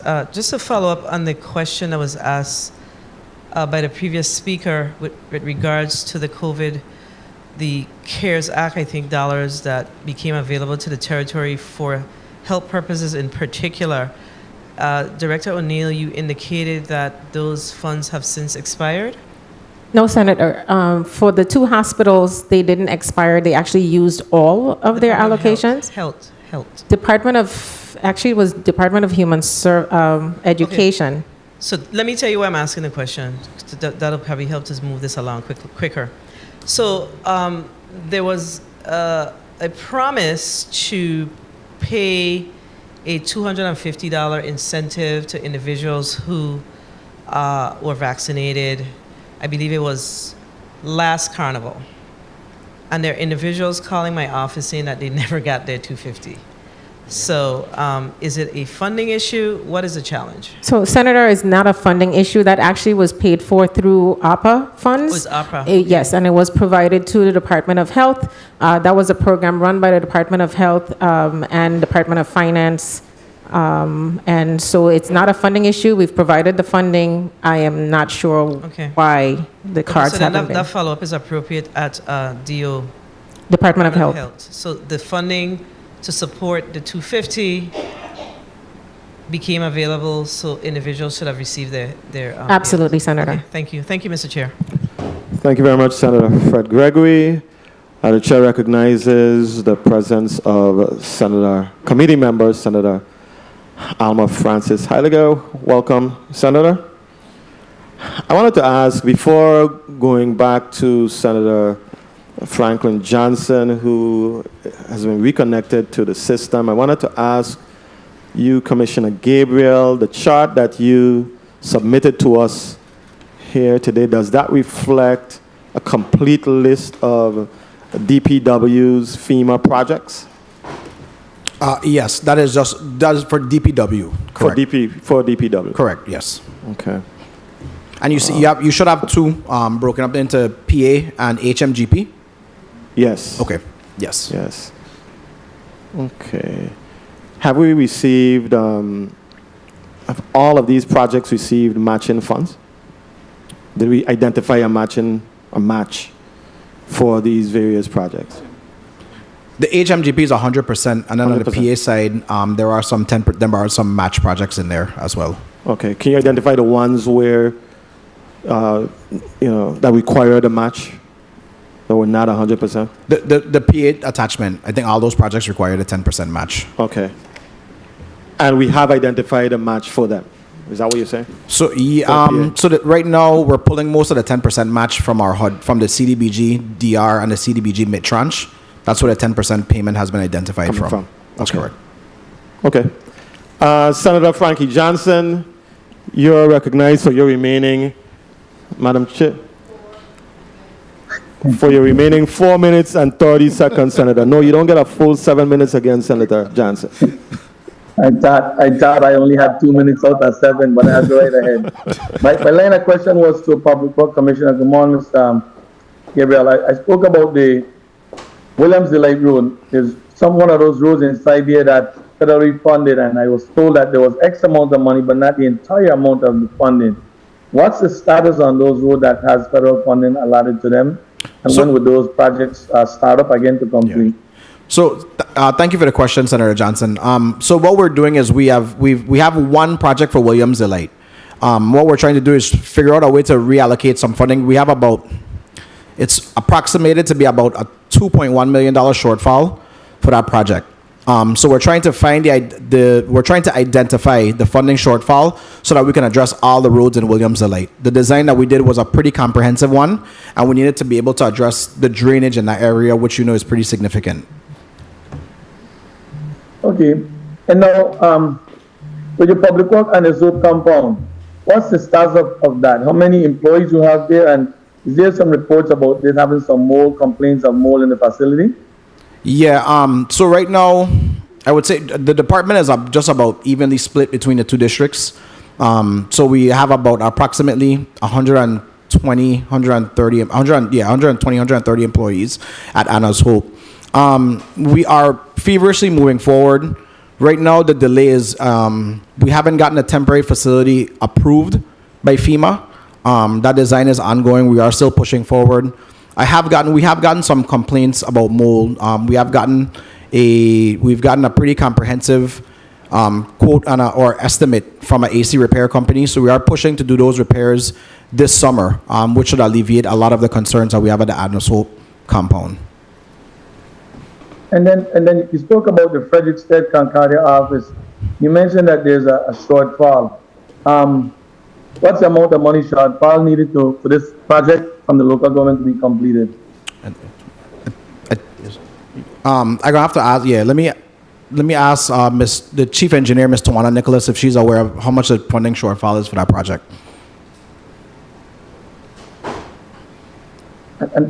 And that fund is needed from the local and out to match to get it complete?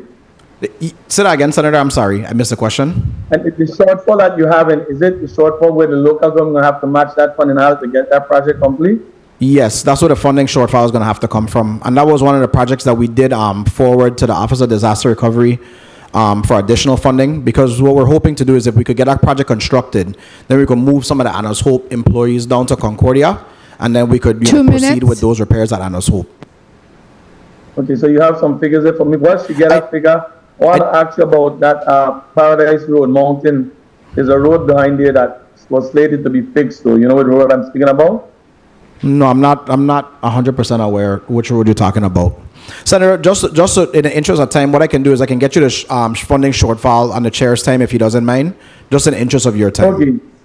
That's Mount Pleasant West Road behind a Paradise. Yes. Okay, so we do have a FEMA project for that area as well. Good morning. Good morning, Tawana Nicholas. Senator, in the testimony, it indicated Mount Pleasant East, but that is actually Mount Pleasant West. Okay.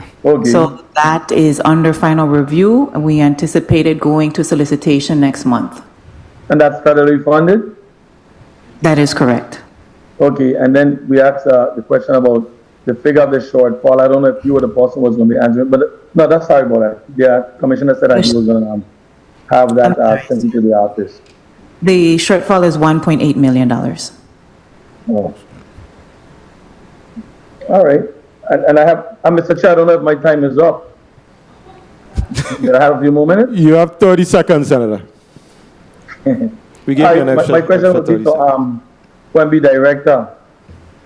Good morning, Ms. O'Neill. Good morning. Was an extension on the first Coronavirus Response Act, FFCRA, requested?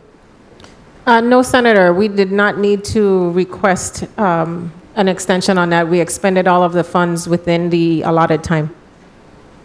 Okay, and what's the percentage of private sector employees through the employer receive the Paycheck Protection Program receiving payment? What's the percentage?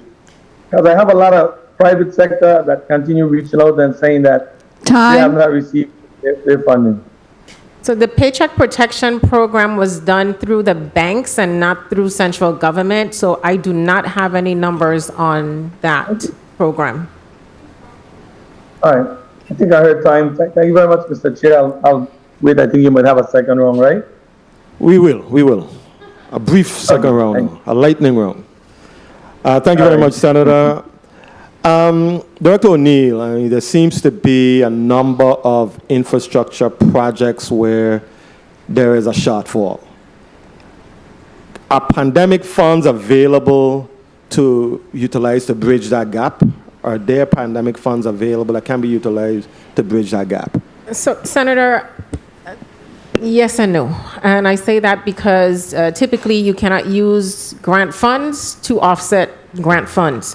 So we'd have to use our local dollars. And the yes comes in the piece that we have for revenue replacement, which we have used to assist with some road projects, et cetera. That, yes, we can use for a match if necessary, but it could only be from that category of ARPA. Okay. The money that you said was on the bank. I think you said ARPA funds? It's ARPA funds. We have it on the bank. What's that money, what's that amount, that dollar amount that we have on the bank? Right now we have, it's about 260 million or so that is still remaining in bank accounts. It's two separate bank accounts, but about $260 million. Okay, and our interest, the interest that we were getting on that, I think either you or the governor or someone was mentioning the amount that we make and interest on a monthly basis or something like that. What is that amount? We have $200 million in a money market fund account. And the interest we receive on that is, at last check, it was about 4.85%. This was a couple weeks ago. I think it's probably a little bit higher now because interest rates did go up. So it should be over 5% right now compared to the less than 1% that we were initially receiving in another bank. So what we got in 2 months for interest, actually not even a full 2 months, a portion of February and all of March, was equal to what we'd receive for over an entire year at the other bank. Okay. So that is a part of your overall strategy with regards to, finding dollars to supplement shortfalls. Is this Absolutely. fund? Okay. Yes, because there are no restrictions on any interest that is earned by the federal government. All we would need to do is come back to this body for approval to place the monies to whatever project or wherever there's a need for us to use the interest earned. Okay. Thank you very much, Director. Senator Kenneth Gittins, you're recognized, sir, for your 7 minutes. And you want to cut me short. Good morning to all. Good morning. Mr. Chair, I must say that today's discussion is one of importance that a number of people are looking forward to hear. So hopefully we wouldn't rush through this today, talking about a lightning round the next go round. We need to get some questions answered. But first off, let me just do some housekeeping and say happy Mother's Day to all mothers and those who have served in the role of being a mother. Though Mother's Day is every day in my book. Special Mother's Day to my mom in heaven as well. I also want to take the time to salute our men and women in blue as the nation celebrates National Police Week, which started yesterday, Sunday, May 14th, and will conclude on Saturday, May 20th.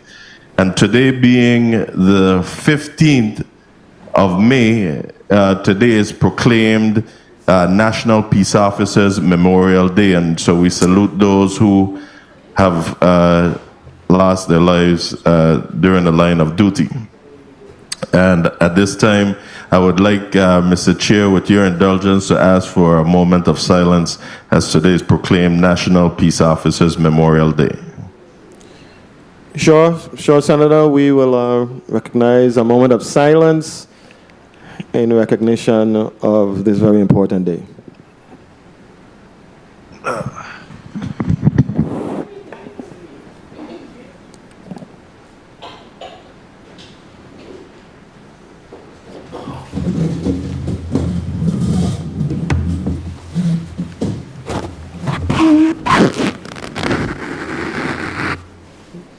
Thank you very much. Thank you.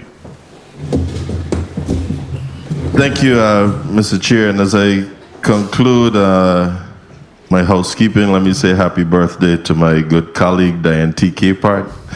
May the good Lord continue to bless and keep you to see many more birthdays.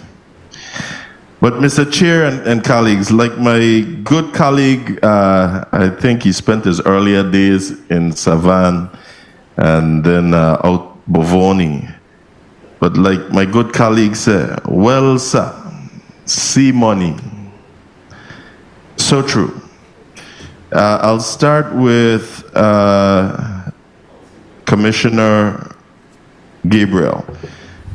Commissioner Gabriel, the OMB director spoke on page 13 of her testimony where she indicated that the public transit will receive some 17 million and has already received 3.4 million. Really and truly, I'm still looking to see the improvements to our public transportation in the Virgin Islands. What was the $3.4 million used for, and what are the plans for the balance of these monies? So, thank you, Senator Derek Gabriel, Commissioner, Department of Public Works. So, the bulk of the money that we have received thus far was for a lot. Like, we purchased PPEs for some of our through the CARES Act. We purchased PPE for some of the drivers. We did a lot of sanitization of the buses, sanitization of the bus shelters, and we also made some repairs. We purchased some like air purifiers as well. So when we saying PPEs, I know what PPEs are, but for the viewing and listening audience, what are PPEs? Like the protective personal equipment, so masks, gloves, sanitizers, goggles for some of the drivers that wanted them, etc. Thank you. You and I will have a sit down too, as I want to have a discussion with you prior to introducing legislation regarding our bus shanties. Sure. Let me flip over quickly before I come back to you, Commissioner Gabriel. Director O'Neill, how are you? I'm well, thank you, Senator. Hope you had a good Mother's Day yesterday. On page 3, you noted that there is just under 100 million remaining in CARES Act funding. What are the plans for this money, and why hasn't it been utilized? So, Senator, thank you for the question. All of it actually is allocated to various agencies with timelines through July 31st, 2024. Some are September 30th, 2026. They have a number of programs that are already in process. So it's allocated for specific things from specific federal agencies for CARES Act. It's not any funding that is 2 minutes just to say the way we had 75 million and we could use however we wanted. In this case, this 100 million roughly that we have remaining is for specific uses by specific agencies, awarded by specific federal agencies. Thank you. And that said, has every Virgin Islands worker entitled to premium pay that's under the $70,000 threshold, have they received their payments? Senator, I can't say every. We can only speak to what we have received, and we have processed all that we have received that were under $70,000. What about those making in excess of the $70,000? Where are we with those? So we are looking to make those payments by the end of June.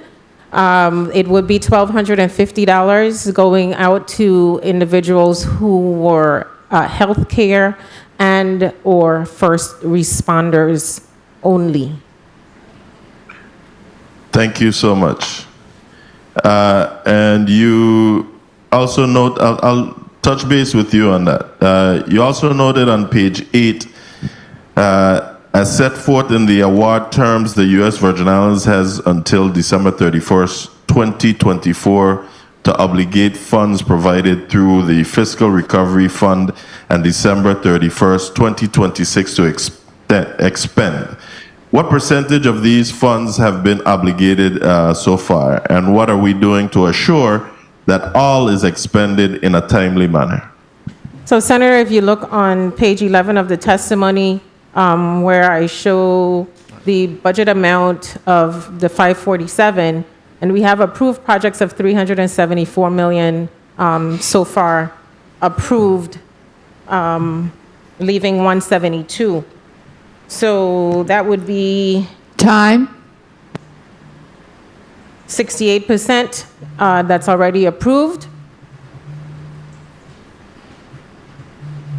meaning obligated, and the remaining 172 is going through a process now. We have a number of projects that are on the books, including water and sewer projects, in particular water expansion and sewer expansion, wastewater, et cetera, through waste management and WAPA, Public Works. In particular, those are pending, but we already have the applications and they are being reviewed for final approval. Thank you for your responses. Mr. Chair, I'll await the second round as I have several more questions. Thank you so much. Thank you very much, Senator Gittins. Commissioner Gabriel, what's the plan for the remaining public transportation funding?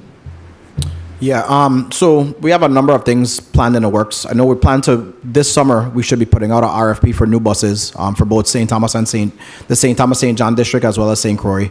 So what we saw last time, we actually had a RFP out for buses, and the cost escalation was actually going up month by month by month, which prohibited us from continuing with that procurement. So we have identified some additional funding, and we're planning to put that back out. We are even looking at diversifying our fleet. We're moving toward medium-duty buses. We're also looking to, the next solicitation should include low-emission and hybrid buses as well. So we're looking to do that. We do have some repairs. This summer, we're anticipating repairing bus shelters on all 3 islands. We're hoping to be able to break that solicitation up to allow for smaller contractors to win that work. So we're looking, that's kind of what we're looking to do now. And then we have a number of other repairs to our facilities across the islands. Okay. When you have funding initiatives like this that impacts the general public, is there a space, is there a process for public input as to how funding might be utilized, what the public may like to see, that sort of thing? Is there a process where you get the general public involved and engaged in these types of initiatives? So there is, and that's a really good question. With a lot of the funds that come through the Federal Transit Administration, there is the public involvement piece that does happen. So for example, when we were establishing the disadvantaged business goal for the ferry project that's currently in solicitation, we actually did a town hall meeting, and we spoke to people. We allowed public comment. Of course, there wasn't much participation, but there was some. So we do allow for that.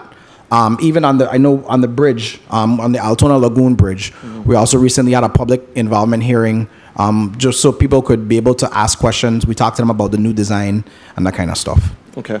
I think it's important. I know that in the territory sometimes you have these public hearings and people just don't show up. Right. I think we need to develop some strategy, some different strategy to get our folks involved and engaged. So, Senator, I'll say I do agree with you. I think if anything, you could say one of the positives that came out of the pandemic was us utilizing technology to our advantage. So a lot of them know we've been doing combination, whether it's in-person or virtual meetings, to allow for that participation.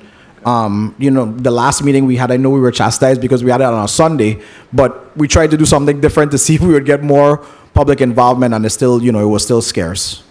Okay. Thank you very much, Commissioner. Senator Fred Gregory, you are recognized for your 7 minutes. Thank you, Mr. Chair.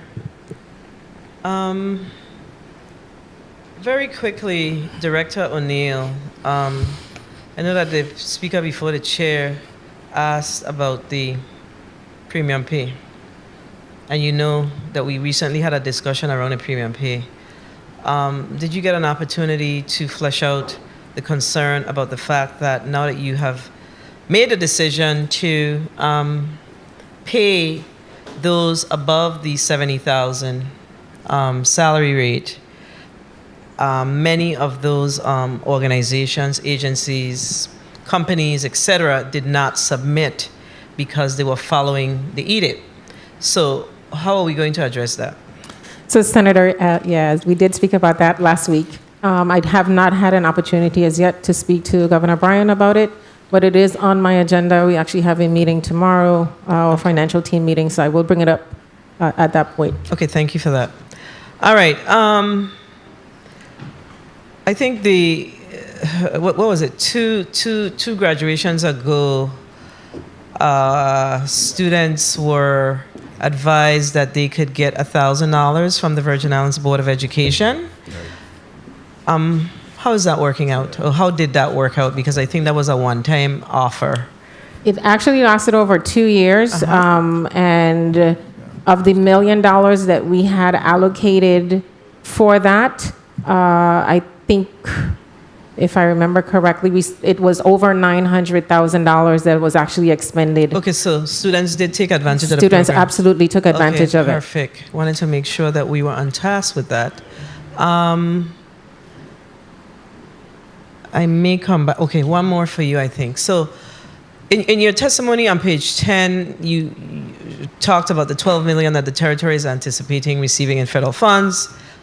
Recovery funds, of course, and that we have been allocated some $7.4 billion to date, and we've expended some $460 million, and 5.9 has been obligated from various federal sources, and 2.9 billion 5.9 billion has been obligated and 2.9 billion has been expended to date.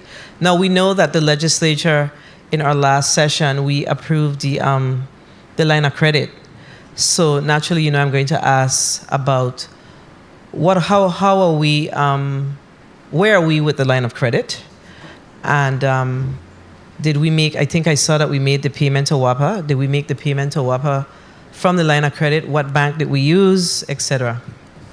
So, Senator, we actually we are still in negotiations with the bank to finalize the line of credit. And because the payment was due, we made the payment from our bank account to be reimbursed upon closing of the line of credit. We expect that the line will be closed within the next 2 weeks at maximum. And at that point, the bank account will be replenished of that $45 million. So you're still in negotiations with the bank for the line of credit? Yes, Senator.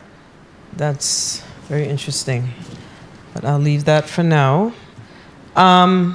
Director Gabriel, very quickly. Sugar Estate project. Tell me. So the First Avenue project? Yes. So we anticipate having a contractor. We're publicly announcing the contractor award within the next 30 to 45 days. We have already started, I guess, getting ready for our town hall meeting, like we discussed. So that's going to take place this summer as well. And I think we have a funding shortfall on that project too.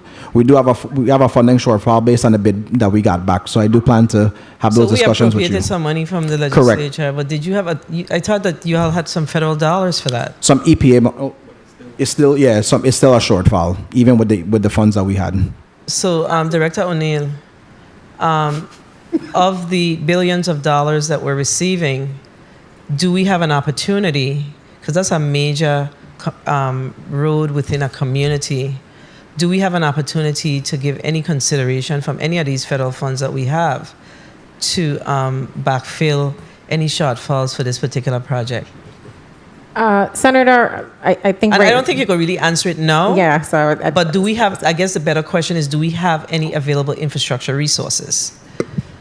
Not for roads at this particular moment, but we are bringing a reappropriation request for the funding that we have at the Public Finance Authority that may be able to be used for that. Yeah, because this is a major project. I mean, the road is really bad. So, of course, I'm going to ask you about the appropriations that we made for the Nardo Drive. We continue to see that congestion. Mm-hmm. Is there any light at the end of the tunnel to start that project, heading towards the mall, of course? So there was also a funding shortfall on that project. Recently, I think I was paying attention to a hearing that you had, and I heard about, I can't remember the name of the act, but we have recently wrote to finance to see if we could access some of that money so that we can continue, because that should cover the funding shortfall if we're able to grab that. I have been paying attention, doing my homework. I think we sweep that money already. Okay.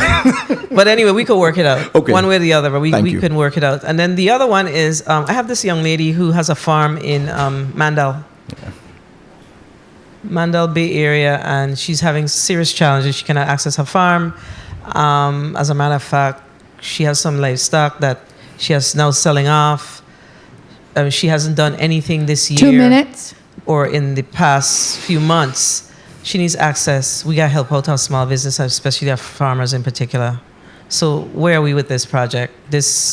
I think the road eroded because of the rain. You're right. So we are trying to address it in-house. I know, we have a lot of our backhoes have had some serious issues. We're trying to get them up and running so that we could kind of work with her to make it passable. She needs to eat. I know. Yes, she needs to eat. Agreed. It is on our radar. It's a big problem. Please help that lady out. She had to lay off her employees, etc. She needs to eat. Let's figure it out. You have issues with your backhoes? Well, what the issue is? Those mechanical problems, but we're working on getting them working. Please, please, I beg. I'm begging for her.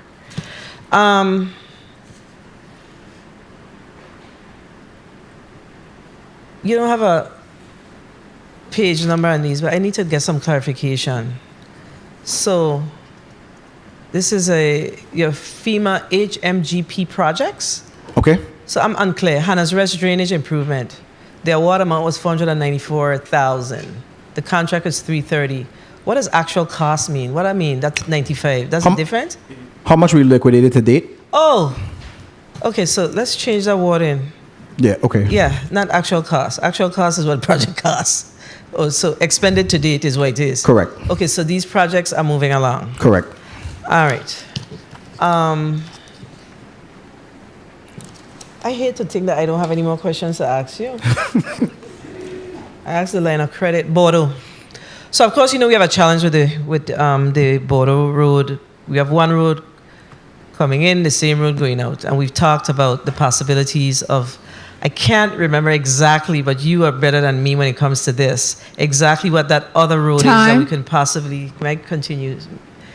Yes, you may wrap up, Senator. That other road that we can possibly utilize to ensure that, you know, the residents of Bordeaux have an opportunity to come out or get into Bordeaux in the event of a disaster. What conversations are we having? Is there any conversation in earnest to really address that? We've been at this for, like, I want to say 5 years, as long as I've been here.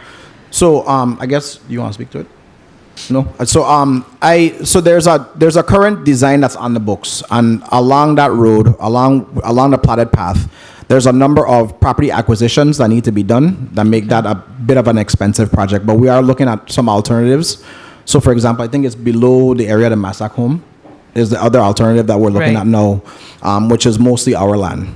But that would require funding. It would require a significant amount of funding. Yeah, but we really need to figure out a way to work on that particular project. It matters to that community.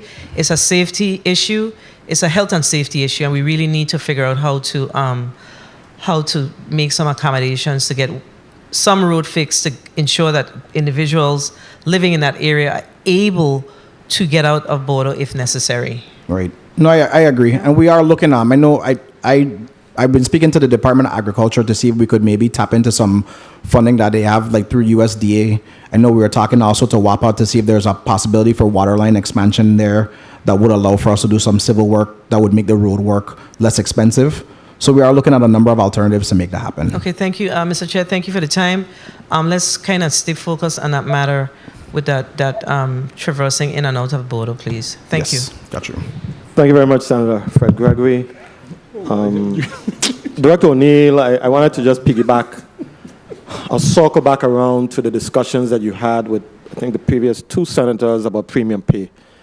I think I heard you mention, and forgive me if I'm wrong, if I misheard what you said, you mentioned that, I think, for the over 70,000 individuals making over $70,000, did I hear you say that it will be restricted to first responders and healthcare professionals? That's correct, Senator. Is that a federally imposed restriction, or is that something that we locally came up with? No, Senator, for anything over or allowed calculation, which is that $70,000 cap, we have to follow what the federal government says, and it is specifically for those who were on the front lines dealing with COVID, healthcare, and first responders. So that is a federal mandate. Federal mandate, specifically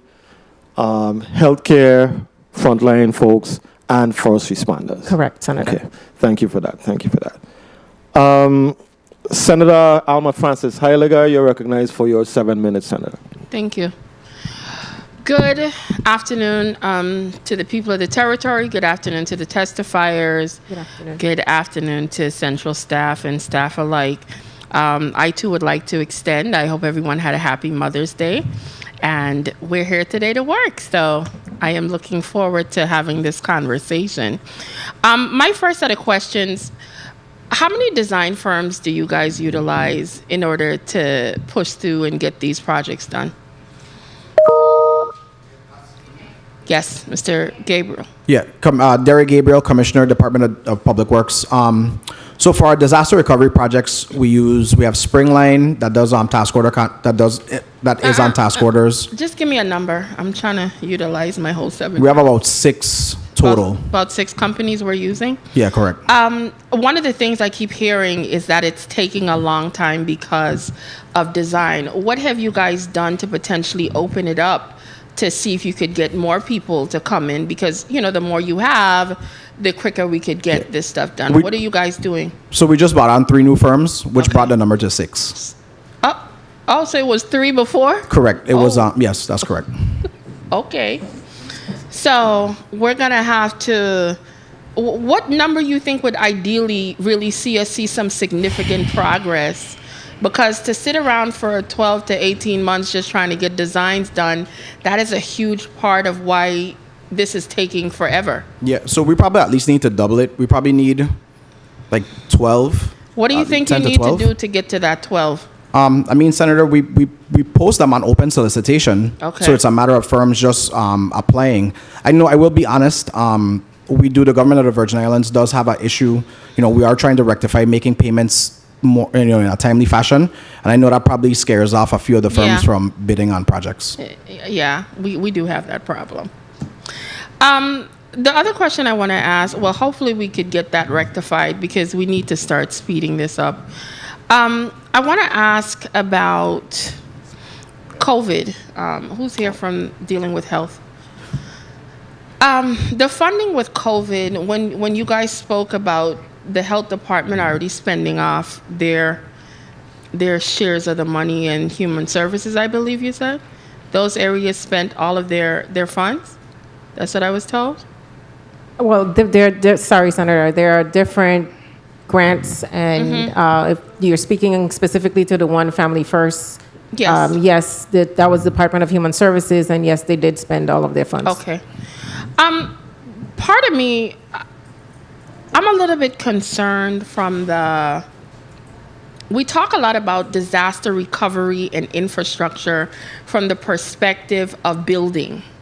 And a lot of times for me, disaster and infrastructure has to do with the people. And because all these buildings we build, all the transportation we get is for the people. But how much of the monies are really going towards in assisting the people with mental health issues? We spent a lot of money on lotteries to try to deal with COVID.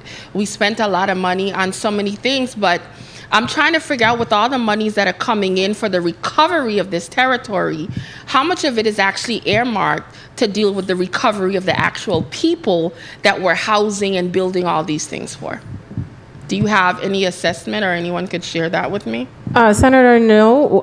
Those would be specific to departments, especially for funding received from the U.S. Department of Health and Human Services to the Department of Health and to the Department of Human Services.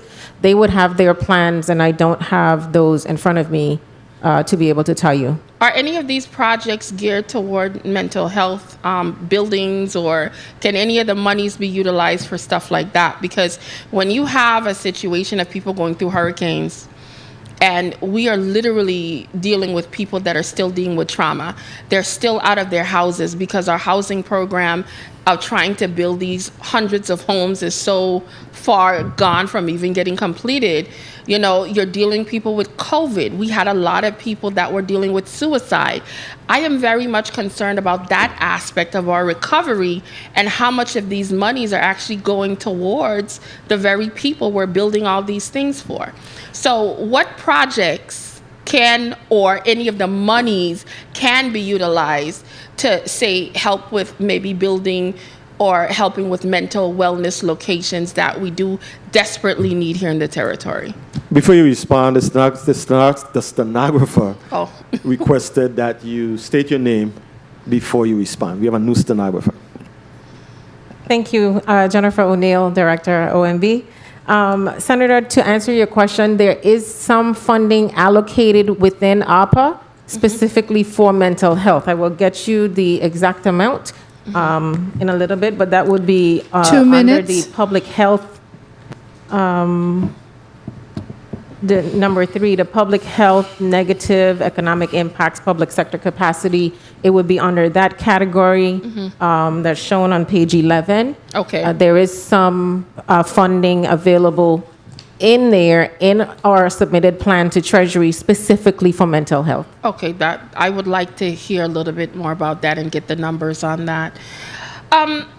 I know that our COVID numbers are down, so that's a great thing. And one of the things I wanted to find out, just to make sure that to mitigate any issues, because I don't want us to go through what we did before, because you clearly saw the impact it had on our community. And I know from reading and listening to some of the testimony that there is still limited testing available.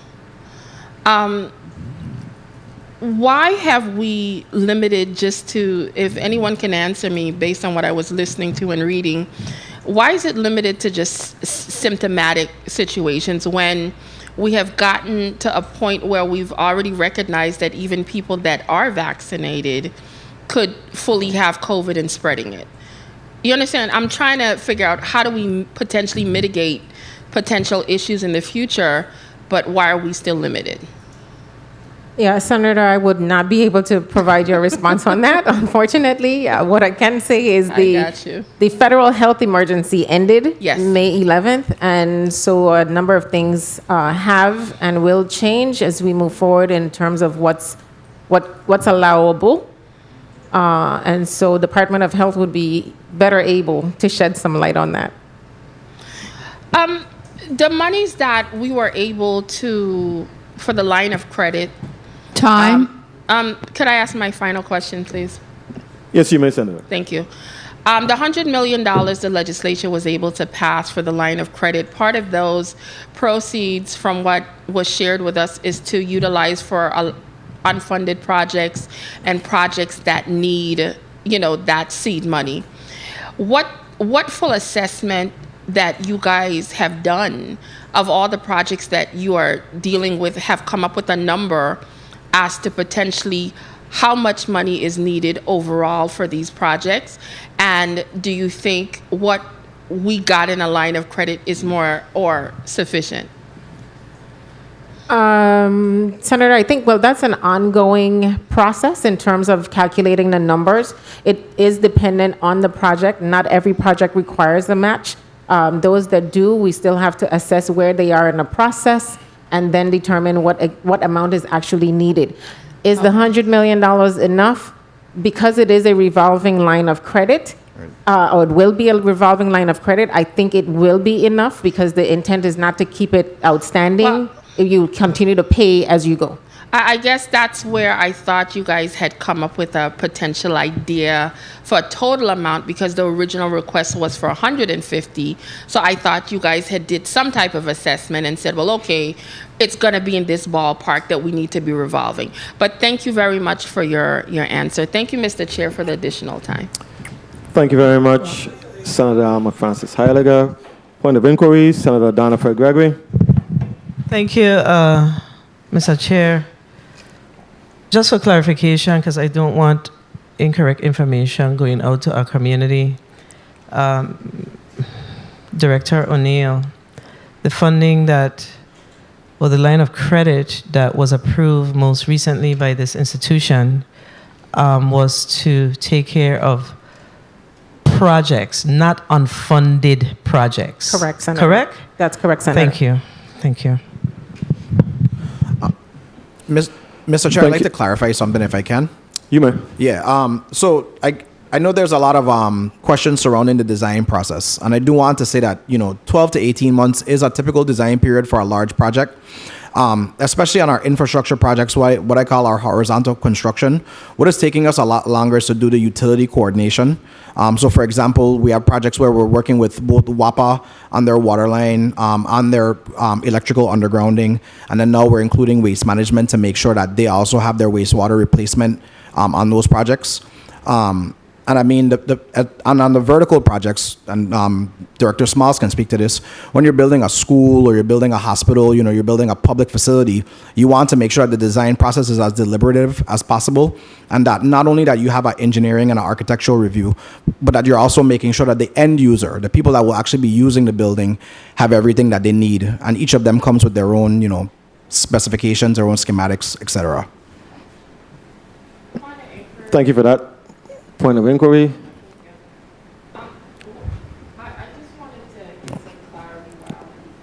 Please recognize the mic of Senator Thank Francis you. Heiliger. While we have the OMB director here, because I just needed some clarity on one thing.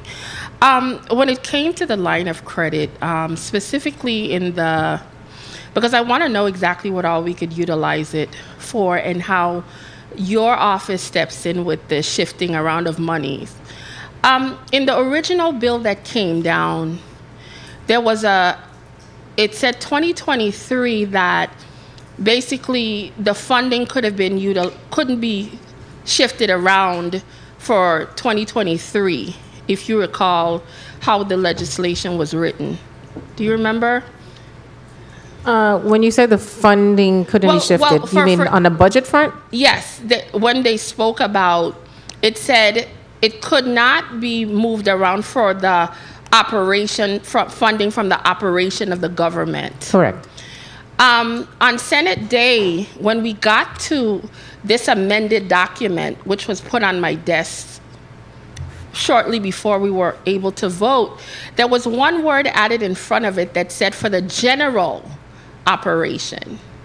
And it was not in the original document, but when you put one word in front of for the operation of the government, that would have meant monies could not have been shifted. But if you add in one word that says for the general operation, does that now open the door from your perspective, from ONB, to potentially now decide what is general operations versus not general operation?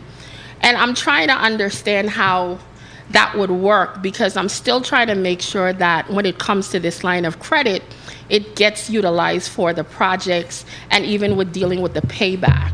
How would that work from your perspective? So, Senator, it wouldn't change. It would not affect the operating expenses at all of the government. It would be used specifically for projects, just to fill a gap for shortfalls for projects. I'm talking about being able to move monies around in the budget. So we can't do the that. budget would not, and just to be clear, OMB or central government we cannot move any monies within the budget unless it's within a specific line item, you can move certain things. But you can't take and move money from, say, OMB to Public Works or from Public Works to Department of Health. We cannot do that. We also can't move money from personnel to operating expenses or from utilities to personnel. We can't do any of that either. So we will not be able to change the budget in any way. The only change that will be to a budget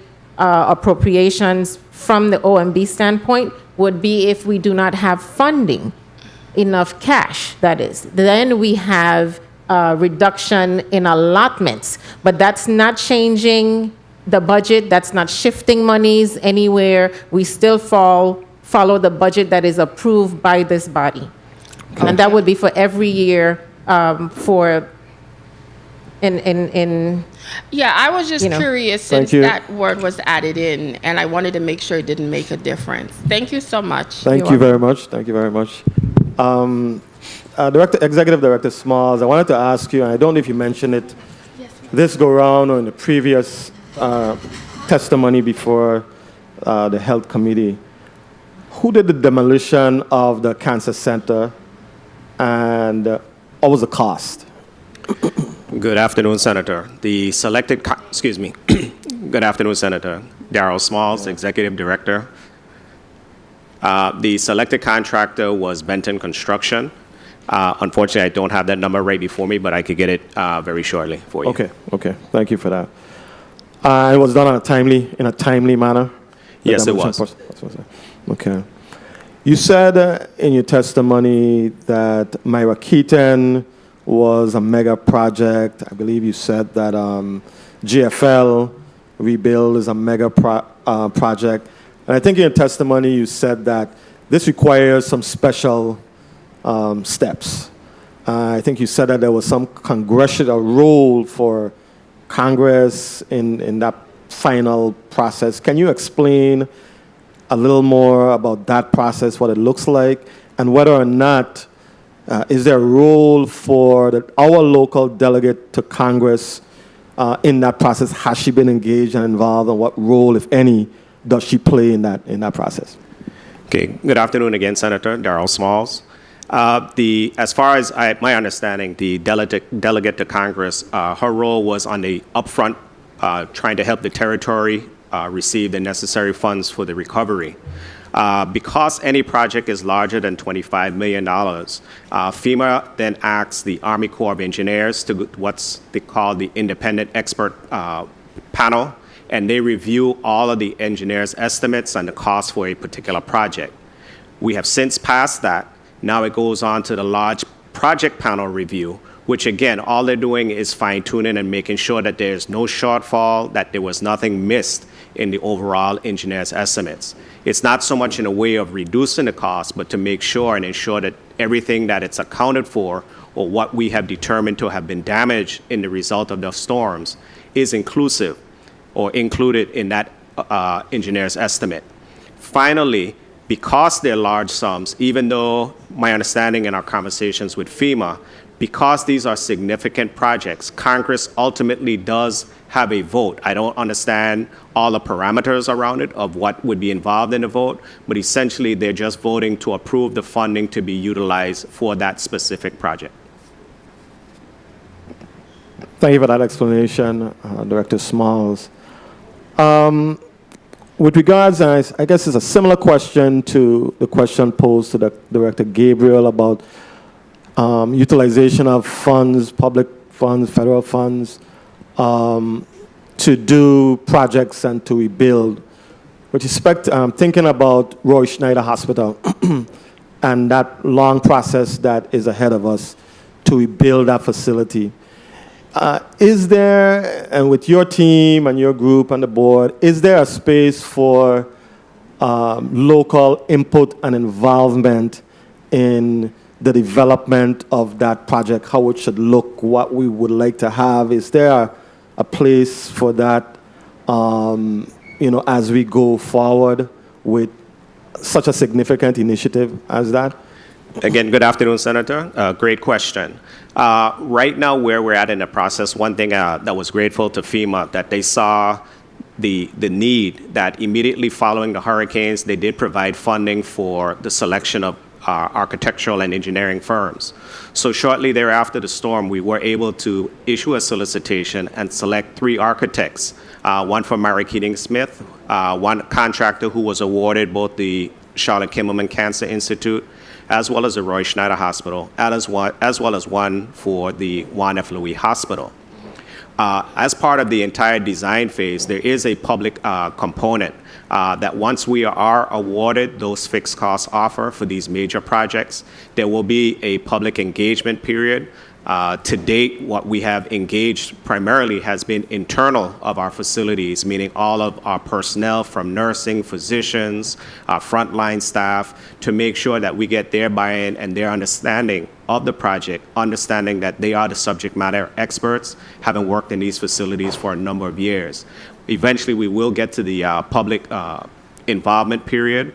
Unfortunately, when it comes to a hospital, there's not much in the way of variations. An operating room is an operating room. A patient care room is a patient care room. But we definitely want to enlighten the community and expose the community of what is to come. Senator Fred Gregory, proceed with your point of inquiry. Thank you, Mr. Chair. Just to follow up on the discussion that you were having, we need clarification. Are we making any changes to the footprint of the hospitals as far as the number of beds, et cetera? I need to be clear on that. One thing, Senator, that we are doing is we are reconstructing on our existing sites. So that's both sites? Yes. Okay. We will be constructing on our existing sites. We have taken a deep dive. Our facilities were constructed as 250-bed facilities, double occupancy. Across the territory, I don't think through the years that we've seen an average daily census beyond 100. As a result, we are examining what is in the best interest of our healthcare community. We are looking at the current census. We're looking at projections going into the future to be able to design and develop the facilities that, one, we can staff, as well as facilities that we can maintain. I think the COVID pandemic was a very good example that even if you want to look at a smaller bed capacity, you also have to look at surge capacity. So whatever we ultimately decide, it's going to be contingent on what we look at in terms of the census, what our average daily census has been historically, projections into the future, and ultimately what we can maintain and what we can operate with our current staff as well as staff into the future. Thank you. Thank you very much. You mentioned surge capacity. So in the event of, let's say, I hate to even put it out there, another pandemic or something, if you decide to scale down to 100 beds, and then there is a need for us to once again have a 250 bed, are you talking about having some sort of flexible type rooms or whatever that can be, serve as a multifunction, multi-purpose type facility? Absolutely, and I didn't follow up on your question, Senator Gregory. One of the things that we look at, not only are we building on the current site, all of our rooms currently are double occupancy. The space requirements for a patient room today, the size of a patient bed, bathroom, the size of the operating room, the sizes of our patient care areas are almost double in what the requirements are today. So you will see perhaps a larger square foot facility, but that doesn't necessarily equate to a larger bed capacity. Okay. If you've ever gone to a hospital on the mainland today, you'll notice when you go into a patient room, the head wall where there's the oxygen and all of the supplies, it's usually two head walls within a room. Right. And one of the purposes of that is even though you have a single occupancy, you can literally put two beds or two patients into that room for surge capacity and be able to adequately serve your patient care. Okay, thank you very much for that explanation. That was informative.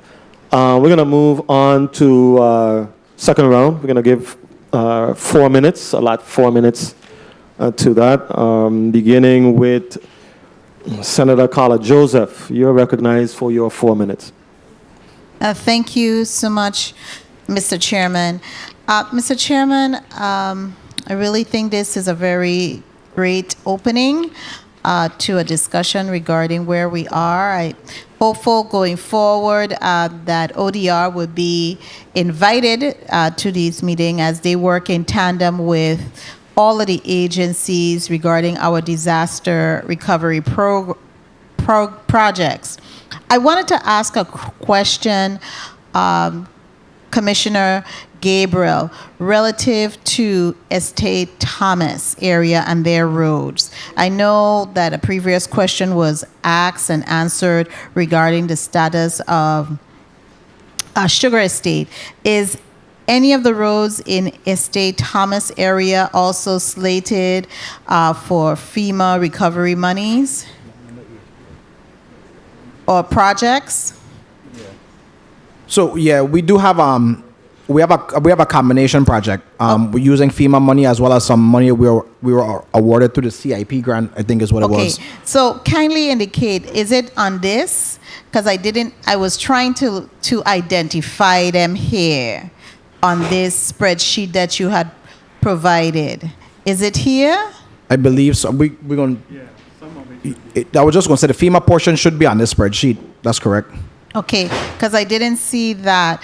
How much could you tell us then? How much the FEMA portion would be for the Estate Thomas area from this spreadsheet? I didn't see it. I'm trying to look for it, but I didn't see it. Yeah, let me if you give me a few and I should be able to get back to you even if it's not in the chair's time. I should be able to give you that information. Okay, thank you kindly. And how much are we looking for from the other grant? Because that is critical for us to know, especially with our constituents in there. Okay, so I'll get back to you. Well, I know we have on the St. Thomas Bay Watershed project, the combined project 1. St. Thomas Bay Watershed. The combined project 1. I think it is one. The fourth project from the top on the FEMA PA worksheet. Okay. It's listed there, but I could give you the exact amounts. Right. The breakdown. I could give you that so you have those. So you have a lot of projects here for the St. Thomas Bay Watershed, and it's not really broken out even in your testimony. So that was my question. it would help us for you to just break it out, because we are receiving calls from our constituents throughout the territory. And so we would be able to pull up this as used as a resource and say, hey, this is where they are with it. Okay, so I would like to get that information through the chair with a breakout for that area in specifically. Now, I also wanted to also ask you, Ms. O'Neill, if you have any other, besides the 1 Department minute. of Treasury, their Inspector General. You mentioned the Department of Interior Inspector General Office is also doing an audit, correct? To my knowledge, yes, Senator. And that's directly with your department. Are there any? No. Which no. one? No, the Department of Interior was with Department of Finance, and the way things are processed, namely payroll in particular. That's what they were looking at. And it doesn't have to do with, well, it has to do with the federal funds. Correct. Okay, and that was funds received from what? First of all, this is a disaster recovery meeting. Are there any disaster recovery funds that they are looking at too that they had given to us? Not to my knowledge, Senator. Okay, thank you. Leave it there. We rest it down right there. Okay, so now I just wanted to finally go to you, Mr. Time. Smalls. Mr. Chairman, may I wrap up with one question? You may wrap up with one question, Senator. Thank you kindly. I just want to ask a question relative to the Charlotte Kimmelman Cancer Center. I wasn't able to glean from your testimony whether the equipments, how are they going to be handled that are or were there before the whole demolition, and also how are they going to be replaced? Good afternoon, Senator. Darrell Smalls, Executive Director. The project worksheet that is for the replacement of the equipment is a separate project worksheet from the construction. Currently, we are getting ready to submit a cost alignment to coincide with the actual cost of the equipment. I'm happy to report that my team, we executed a solicitation, and most recently, the board did approve the selection of that equipment. That equipment is a long lead item, and as such, we are hoping that the equipment will arrive to coincide with the completion of the construction activities. And the disposal of the current equipment that's there, that's what I also mentioned. What was a part of our solicitation was the ability for the selected vendor to remove the current equipment, so that was included in the solicitation. Thank you so much, Mr. Chairman, for the leniency. I appreciate it deeply. And Mr. Chair, to answer the question that you had asked earlier, the contract was awarded in the amount for the demolition of the Charlotte Kimmelman Cancer Institute in the amount of $888,548.38. Thank you very much. Thank you very much for that quick turnaround. Senator Maurice James. Senator James, you're recognized for your 4 minutes. Thank you, Mr. Chairman. I will begin my questions with the Executive Director, Mr. Smalls. In your testimony, you specifically say that for Roy Lester Snyder Hospital, the construction could potentially commence within 24 months after the fixed cost offer has been achieved. Does that also apply to the Wang Louis Hospital? Good. Because I didn't see a Right. timeline for Louis. Yes, I'm sorry. Good afternoon, Senator. The Roy Schneider Hospital, because it was the longest to come online, from a architectural and engineering design perspective, we have not even begun any preliminary designs for the building. We've only worked on specific schemes. As it pertains specifically to the Juan F. Louis Hospital, we have been working collaboratively with our architect, again, similarly, on schemes and design potentials, but again, just waiting for that fixed cost offer to make that final determination as to what we would be constructing. We don't expect it to take that long, because what we're going to do with the Juan Louis is immediately begin with the demolition phase, which we're hoping to begin before the end of this calendar year. Thank you. And talking about the demolition, I noted that on page 4, you talk about the renovations that are required within the VICC because of the various, I guess, services that are still being, am I reading this correct, that those services are still being provided within JFL Maine, where you talk about, for example, outpatient radiology services, or am I misreading that paragraph? No, Senator, you are reading correctly. Following the hurricane, the leadership of the Juan F. Louis Hospital was successful in acquiring a project worksheet to do just that, to provide temporary services within the VICC. JFL North, as constructed, is primarily patient care, or I should say inpatient care. So outpatient services would not be available within JFL North. So that means if the demolition is December, then all of this has to be done before that demolition, correct? That is correct. That's why we're trying to move post haste. Right. Okay. Thank you. And I thank you for those answers. I wanted to ask, there was a sentence in Director O'Neill's testimony about, and this may actually have to be answered by Commissioner Gabriel. 1 minute. On page 13. There is a sentence that says that to date, the U.S. Virgin Islands has been allocated $3.4 million to improve public transportation options across the territory. What type of, what are you looking at in terms of improving the options? Is there something else you're thinking about, or we should be looking forward to? Yeah, so what we're looking at is there's a number of things that we've been looking into. We are looking at shifting from heavy duty to medium duty buses, which will allow us to be a little bit more flexible, also hopefully reduce the downtime that we have with mechanical issues.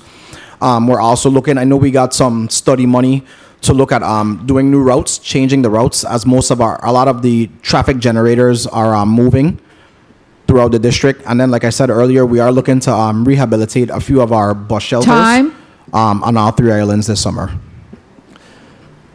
Oh, okay. I thought it meant doing something a little different, but I will raise that in a future hearing with you. One more question, Mr. Chairman. I just have one short question to ask of Director O'Neill, if I may. Sure, you may, Senator. Okay, thank you, sir. The question, Director O'Neill, has to do with the WAPA LOC, but more so the status of the application to, I believe it was HUD. Do you know the status of that application? Because I remember the 145 is supposed to be reimbursed by whatever monies we're getting from HUD. Am I correct in that? And can you tell me the status? Yes. Hi, Senator. So the status is that we continue to have conversations with HUD. There have been a number of internal meetings between HFA, WAPA, well, HFA meaning Virgin Islands Housing Finance Authority, the Water and Power Authority, and HUD specifically on what items need to be addressed within the application. There are 2 things, or 3 things I think that are still pending from WAPA and from the government. My understanding is that the HFA interim executive director will be meeting with the governor this week to finalize the one piece that is due or necessary from the government side. and WAPA is working through their part to get the rest of it submitted to HFA for final submission to HUD shortly. So, but the HUD is aware. They are having continuous meetings, and we still are on the same page of having HUD approve the 145 to reimburse the government. Thank you. And that, just one more, and that would have to be done before August, correct? Because the 100 million is due by August, correct? Yeah, yes, the remaining 100 million to Vital, yes, Senator, is due in August. Thank you, Director O'Neill. Thank you for the additional time, Mr. Chairman. I appreciate it. Sure, you're welcome, Senator. Executive Director Smalls, I think in your discussions, your presentation, you mentioned, you spoke about fixed costs, and I'm thinking along the lines of the government and FEMA agreeing on a fixed cost for the rebuild of Wang Louis Hospital, for the demolition and the rebuild.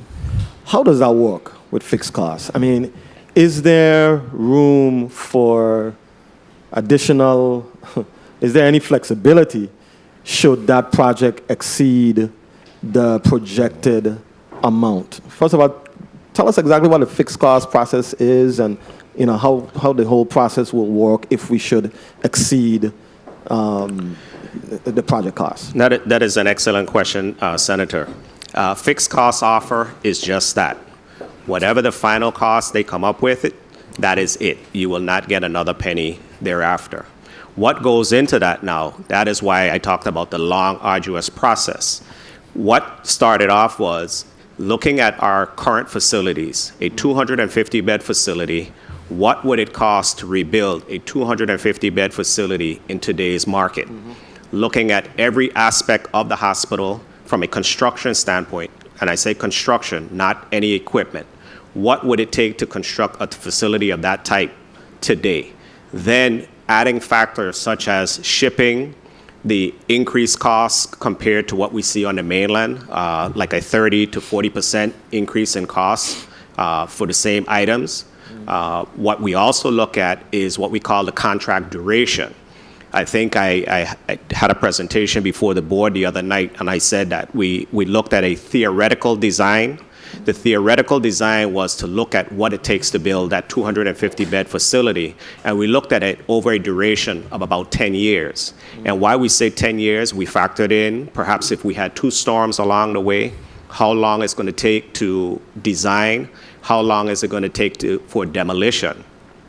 In the case of Wang Louis, we constructed a temporary facility, and then we're going to demolish, and then at the end of it, we'll have a brand new facility, and then we have to demolish the existing facility. Here on St. Thomas, we're looking at Myra Keating. We're looking at a facility that we're going to demolish and then construct. The Charlotte Kimmelman Cancer Institute was a selective demolition and then construct. The Royal Schneider Hospital is look at how can we construct a new facility, move into that facility, and then do the demolition. So what FEMA looks at is the entire duration for that entire process. When we talk about, are there going to be any, in case there's cost overruns or a change in costs, a lot of that is taken into consideration in that entire evaluation.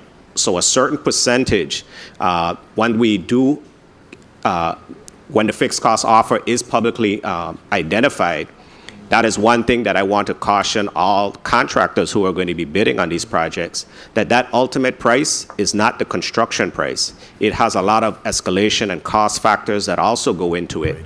So I encourage anyone who's going to be bidding that they sharpen their pencils, because our team, our architects, we're really going to be looking at the bids that come in. So yes, a fixed cost offer is just that, a fixed cost offer. If they're going to provide us with $5, that's it, nothing more. Thank you very much for that clear explanation, Director Smalls. So it's important for us to get it right from the very beginning and factor in everything when determining what that final, I guess, negotiated dollar amount is with FEMA. That is correct, It is Senator. really important. Yes. Okay. Thank you for that. Next up, we will ask Senator Johnson. You're recognized for your 4 minutes. Good afternoon. Thank you very much, Mr. Chair. I want to start back with my good friend, Public Work. I heard you spoke about the Rainforest Road. You know, we talk about that road. I've been talking about it for quite some time. We're talking about expanding and getting tourists to come to the Big Island of St. Croix. That's one of the most traversed roads with taxis when I want to give people a tour through what we consider a rainforest. It ain't raining, but that's the area we would call a rainforest. What's really the whole up of this project? When can we see some light? It is, and I will say it without any fear, the worst road in the Virgin Islands right now. Without any fear. So just for When clarification, do we see some real movement on this road? and just to make sure we're both on the same page, you're talking about Mahogany Road, right? Mahogany Road, yes. Correct. So as you know, there is a large federal highway project that we have for that area that is still being worked on. We have a number of right-of-way issues, and I continue to say it. We have been making significant progress. You know, since we've been blowing that trumpet, a lot of people have been calling into the office. But that right now, the right-of-way issues continues to be probably our major challenge. We are working. We have identified some funding on the local side, and again, we're hoping that later this year, that's another project that we are going to push forward once that funding is approved by this body. Do we have someone in your department that's assigned specifically for that right there? Because this been Yes. some while, and all happened to that road that was great, and it's bad. Yes, so we have an individual in our federal highway office that is responsible for the right of way on that project, and we do also have assistance from our consultants as well. What I'd like to do, I would, with your indulgence, that sometime you connect me to this person so I could get a first-hand tour as what's going on out there with that road. I really am interested to see this road moving because it's a well-traversed road with taxi guys and tours and stuff like that. And if we're gonna compete, we better get this road fixed. Okay, no All right, problem. so at No no problem. give me a call. I'll make an appointment with the individual and have that walkthrough of that road. It's important, very important to us. Sure thing. Thank you very much. Director O'Neill, I want to ask you a question. Was WAPA and Waste Management Authority considered as beneficiary for that physical recovery fund? Senator. And if they were, go ahead, sorry. Both entities were considered for funding, and they have been provided with significant amounts of funding. What was the primary areas of funding will be used for? What are the primary areas of funding will be used for? So as we know with WAPA, it's been fuel cost replacement. Well, let me not 1 say minute. replacement, but assistance with the increased fuel costs. That's been the largest sum of money that we've expended for WAPA and to WAPA. For waste management, it's a number of water projects that are now coming online. We've just started to do releases. I think they have about $19 million in wastewater projects. Let me be clear. Wastewater projects that they are eligible for and that they will be receiving as we move forward. They've already gotten two pieces out of that, I think, out of that 19. And of course, WAPA still has, at this point, some water projects, water expansion projects, WAPA is eligible to receive some additional funding for those specific water expansion projects as well. Okay, thank you very much. And I think my time close to call, but I want to ask you this question here. With the battle the president is having with Washington right now, this debt ceiling, Time. and these funding costs, should we be concerned around here? And if these things doesn't happen, what some of the shortfall this territory will receive, and what plan do you guys have if this doesn't happen? So, Senator, we're not concerned right now with the debt ceiling. I'll tell you because, I mean, like I explained earlier, I think we have about 68% that's already obligated, and some are in the works. So before the federal government can tell us that they need money back, we will have already obligated the funds.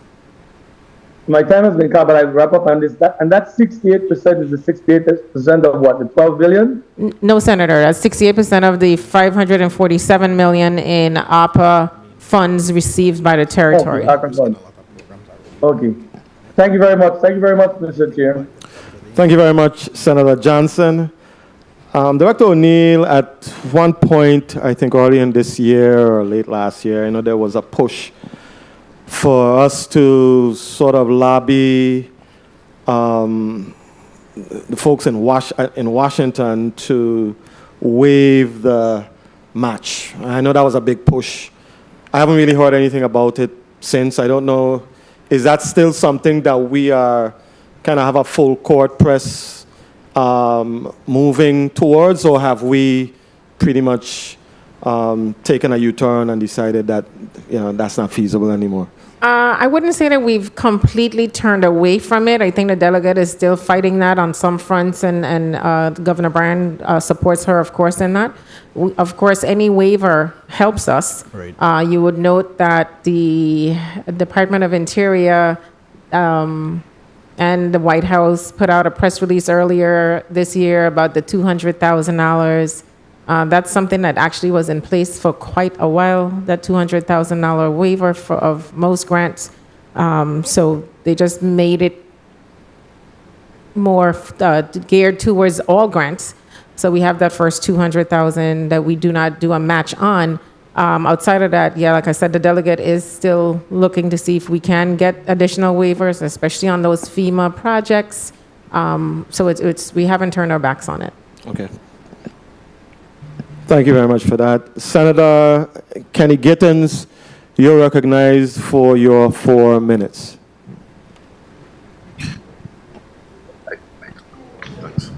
Thank you, Mr. Chair.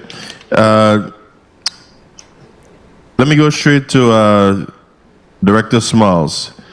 Realistically, given all the hurdles, when you think of construction will begin on the Myra Keating clinic on St. John, I'm really concerned about the state of our healthcare system on St. John. What's the real status of Myra Keating, and how soon you think we could see this construction? Senator, as I presented earlier, we just cleared the last hurdle, and I'm hoping within the next 45 days or less that we will receive the fixed cost offer. Meanwhile, we have started our discussions with the architect of record based on what we anticipate receiving, so that how can we move forward with expediting that project. We were fortunate that we were able to receive funding after the storm, and we have a state-of-the-art temporary facility. While it is not ideal, it is providing all the quality care that is required on the island of St. John. Okay, as the Vice Chair of Health and Hospitals, I think the Chair and I will do a walkthrough with you on St. John. We'll contact you on that. OMB Director, there's a lot of funding here that I'm seeing for WAPA and energy projects. What steps are being taken to assure that we are reimbursed for our $45 million that was just granted to WAPA? Senator, the $45 million in particular is to be reimbursed from HUD through the CDBG mitigation funds. We are in the process still of getting the application finalized and submitted to HUD. There are a number of ongoing meetings internally and with HUD, so we are still on task with that, and we're still moving forward. Okay, and lastly for you on page 13, what specifically is being done with the $100 million that you spoke of for high-speed internet? That sounds like a great deal of money, as it is my impression that most of the territory has access to internet. Is this money being used to subsidize the cost of monthly bills? Who is actually eligible for this? So, Senator, that we have not actually received those funds as yet. We have submitted a plan to NTIA. I forgot what it stands for, but we've submitted that plan to them. The Office of Management and Budget will actually be the ones administering that grant once it is approved. We will, of course, include VINGN, BIT, and the Office of Health Information Technology to ensure that the plan and what NTIA says we are eligible to do, we will be doing. But they have some very specific guidelines on what can and can't be done. All right, thank you. Commissioner Gabriel, 1 minute. can you tell me anything about the plans for the lumber that's been stocked up at the Alexander Henderson Elementary School on St. Croix for the past 4 or 5 years? No. My understanding is that belongs to VIHFA. Okay, and there's no conversations going on whatsoever amongst the administration that you can tell us what's truly going on with this lumber? Not that I am involved in. Senator, I'll jump in real quick and say that the lumber is being used. We've started, from the HFA perspective, putting on that hat, we've started to use some of the lumber for ongoing rebuild of homes. That has started, so you'll see the pile starting to reduce as time moves forward. And that's what I was going to ask the engineers, if these pieces of lumber are still in good quality shape to be used on people's houses. A number of them, yes, Senator, they are still in good condition. The wood, the lumber has been rotated, so it's not just the same amounts that's sitting out. It's rotated, so it's still usable. Okay, because I'm happy to hear this, because you know when it comes to VIHFA, all it is I just listen to it and it sounds like a flowing tongue, which is just a gift of gab. People want and need their homes repaired, and these lumbers are just sitting there. Lastly, I'll just ask if you guys have petitioned the Federal Emergency Management Agency for adjustments to requirements. I am not aware of any. At this point, we'll confer with Director Williams-Octolin of ODR and see if there's any movement on that. Thank you. Mr. Chair, in closing, can you ask the Commissioner of Agriculture, Public Works to just explain to us, he stated on page 3, he spoke about some roads in Williams Elite under appeal. Can he just speak to what that appeal process is and what exactly is going on there? Thank you. Thank you very much, Senator Gittins. Commissioner? Yeah, sure. I appreciate that question, Senator, and thanks for the opportunity to clarify. So, though that appeal is pretty much closed at this point, and I do need to clarify that. At the beginning, you heard me speak about project 1s and 2s. A lot of the project 2s that were slated for Williams Elite were deemed ineligible, and we actually lost that appeal. So what we did, we wanted to make Williams Elite, it was necessary to make it a comprehensive project. So we went ahead and instead of just keeping the roads that were approved, we did the design to accommodate the entire community, which is why now you see that approximately $2.1 million shortfall, because we're including roads that were deemed ineligible by FEMA. I hope that answers the question. Thank you, Commissioner. On a daily basis, we receive phone calls from concerned citizens talking about their neighborhood roads. Mm-hmm. It's a big thing. I know there are limitations as far as funding, but is there a plan? I know Public Works started doing some neighborhood roads, a good number of projects, I believe last year and the year before that. Is there a plan to have a phase 2 as far as addressing some of these treacherous roads? And I'm going to show you a picture that a lady sent me of a road in the Bolongo Bay area, a real treacherous road. Is there funding for us, Public Works, revisiting these types of neighborhood projects? So repair projects? We did a lot of really good work, and to be very honest with you, a significant amount of it came out of this body when we got the debt excess reserve funds, and we did a lot of community roads. And then subsequently, approximately $30 million was given to Public Works through the revenue replacement tranche. And we went back and we completed a lot of those projects that were left incomplete with the Act 8454 funds. We did anticipate, being able to keep that going. Right now, we don't have any funding identified. I know a lot of that tranche has been since expended for other purposes. So, it's a conversation that I know that our department is consistently having with Government House. And I would, of course, love to have that conversation with you and your colleagues as well about how we could really keep that going. Absolutely. Executive Director Smalls, how does the hospital currently deal with disposal of medical waste? Good afternoon again, Senator. Medical waste currently is packaged and prepared for shipment out of the territory. I believe it was somewhere back in the late 90s, early 2000, whereby the territory's incinerators were deemed out of compliance. The EPA regulations that would have been able to facilitate that, it was just cost prohibitive. In both districts, we've actually received grants from the Department of Interior to construct autoclave systems, which would deem the waste no longer hazardous medical waste. Unfortunately, our territorial situation, our landfills do not accept medical waste. Even though it's no longer hazardous medical waste, it's still categorized as medical waste. So as such, once the waste is sterilized, it will still have to be shipped off island. Of course, it should be at a reduced cost because the provisions for shipping it, the EPA regulations over water, over land are very strict, very costly. It is anticipated that our costs should go down significantly in the future. Thank you for that.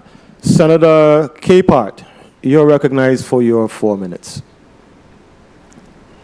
Thank you, Mr. Chair. Good afternoon, all. I wanted to ask Executive Director Small,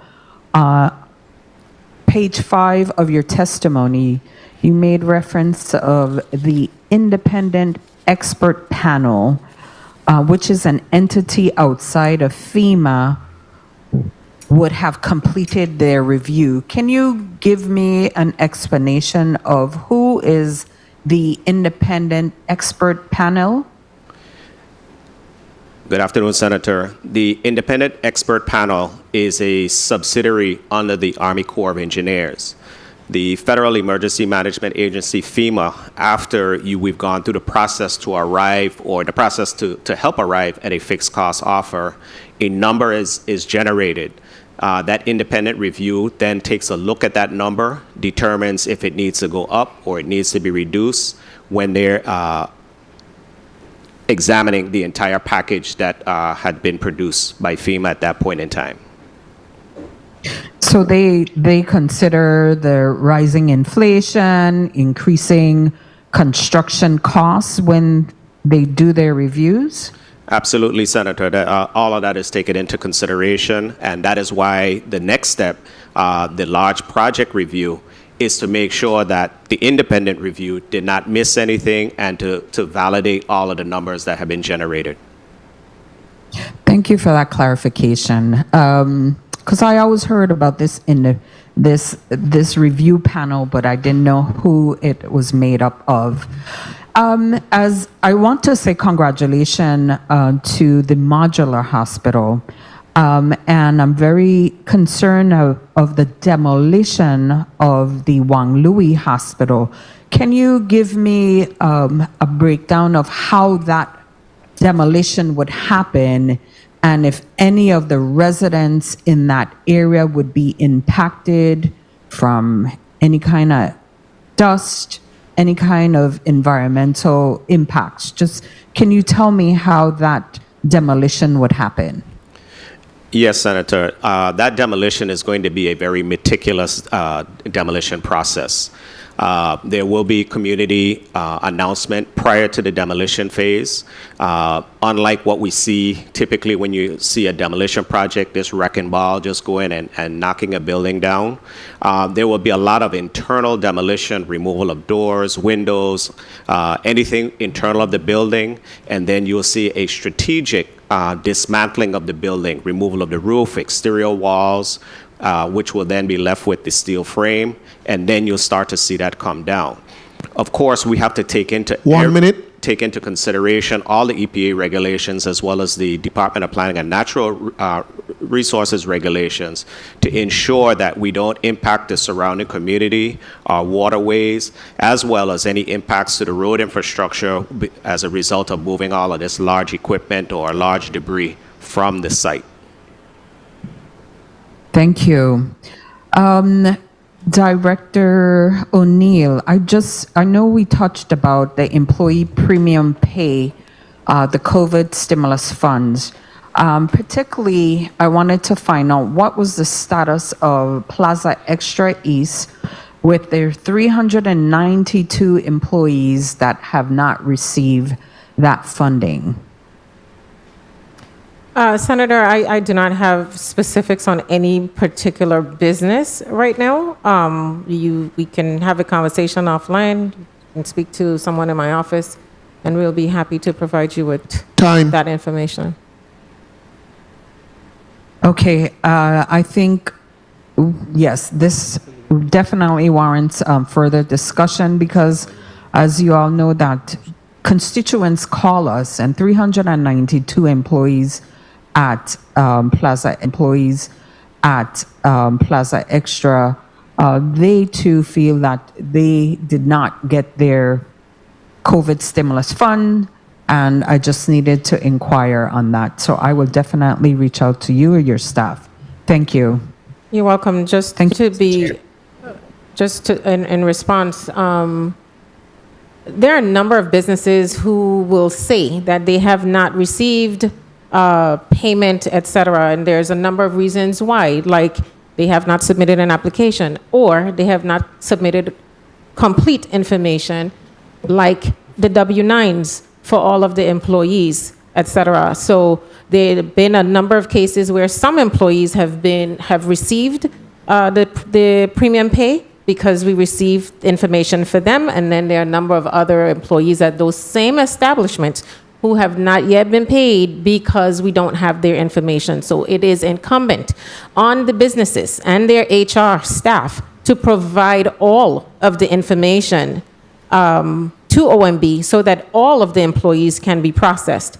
I know just from experience where they complain, the employees in particular will complain because they do not know or haven't had conversations with their HR to understand that their HR haven't submitted all of the documents. And that's where the problem lies. So again, in this particular case, I do not know what the issue is, or even if they have in fact submitted all of the documents, but we can have that conversation offline. Thank you. Mr. Chair, if you would allow me just one follow-up question. As something you mentioned, a lot of individuals had the opportunity to apply for this COVID stimulus funds.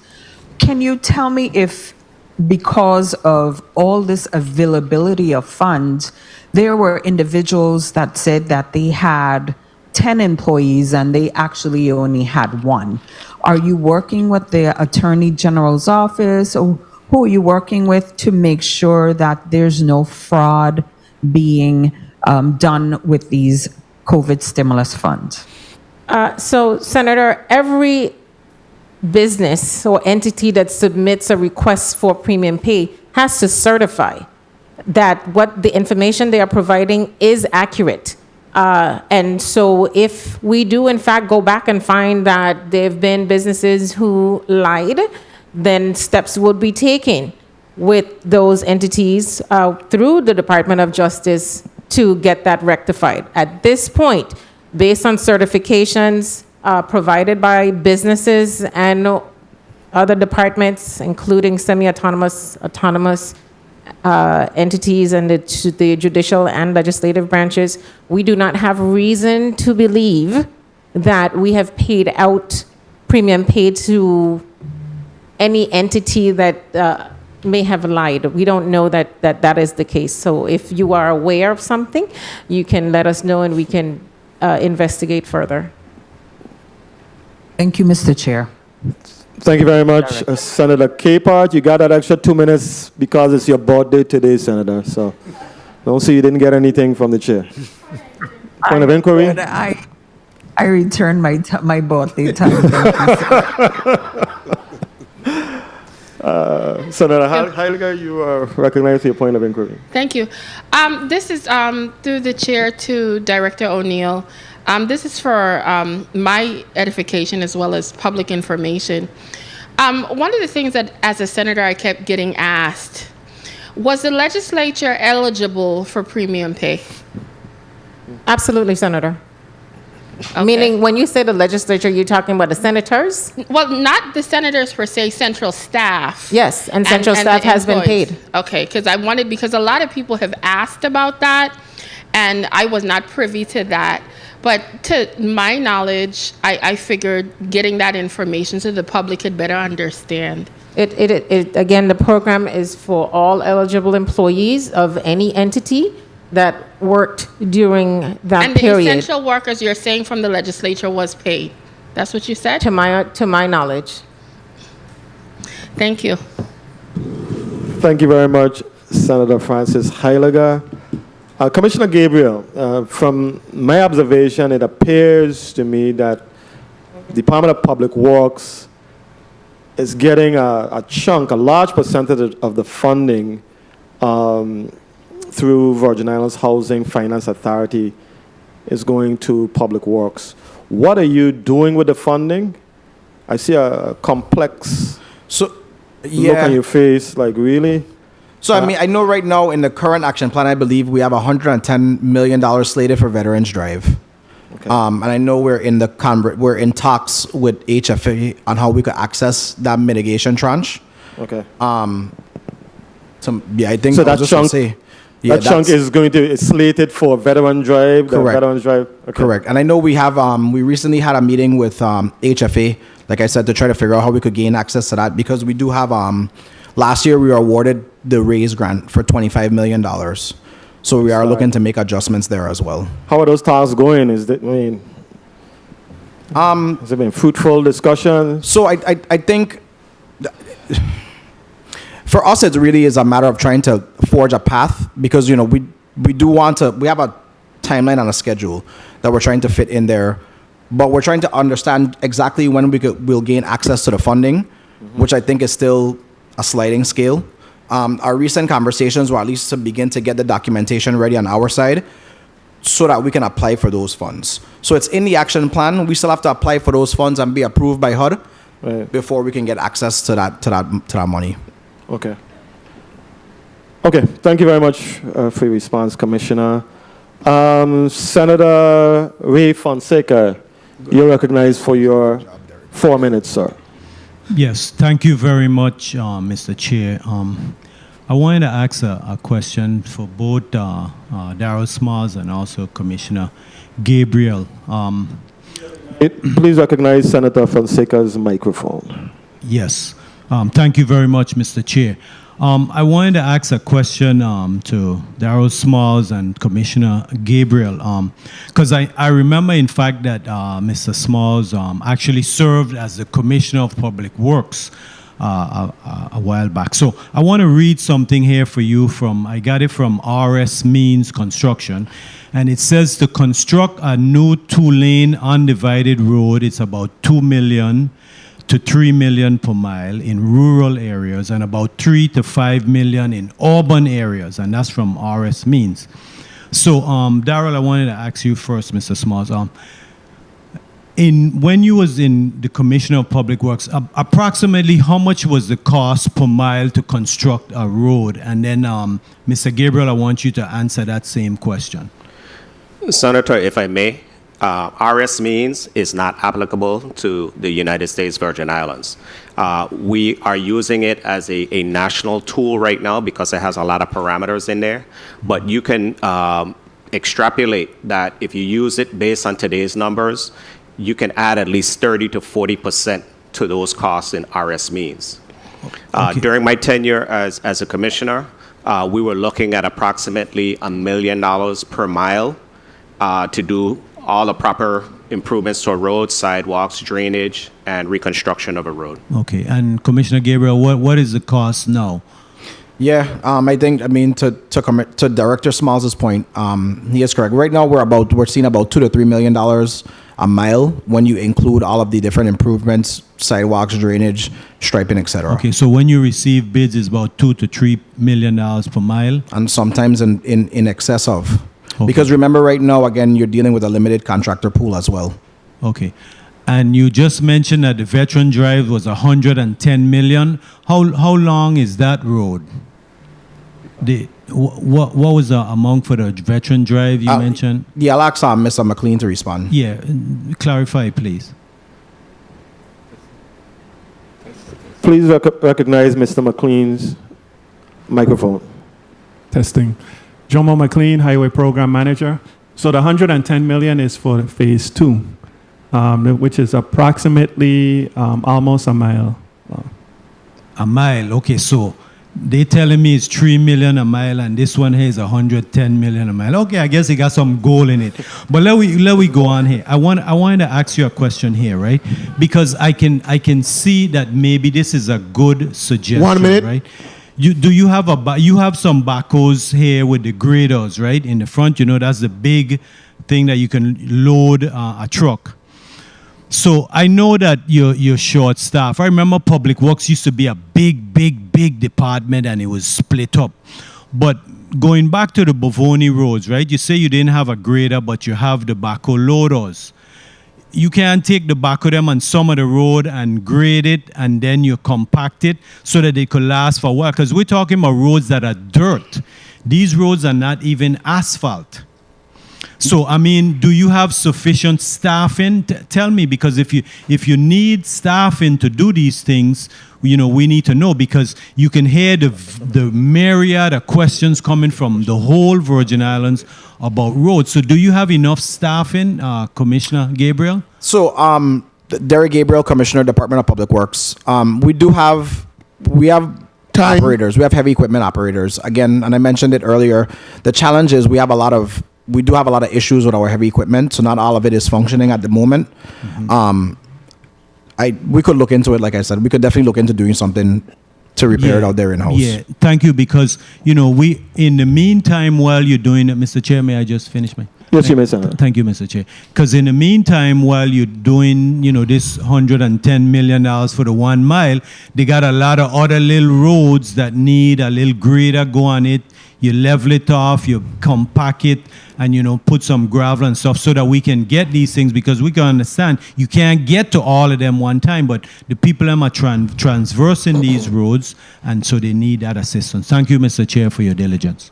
Thank you very much, Senator Fonseca. And I'm going to allow the Commissioner and Mr. McLean to elaborate. I know my colleague from Savannah and Bovoni mentioned the $100-something million per mile. So I want to give you an opportunity to elaborate and explain. Yeah, I appreciate that, Mr. Chair. So I want to just mention a few of the scope items because it is a very extensive scope. Not only do we have seawall construction, which is significant, we have road widening, a pedestrian and bicyclist promenade that we're going to be installing, historic lighting, landscaping, including pocket parks, like you see on the current phase.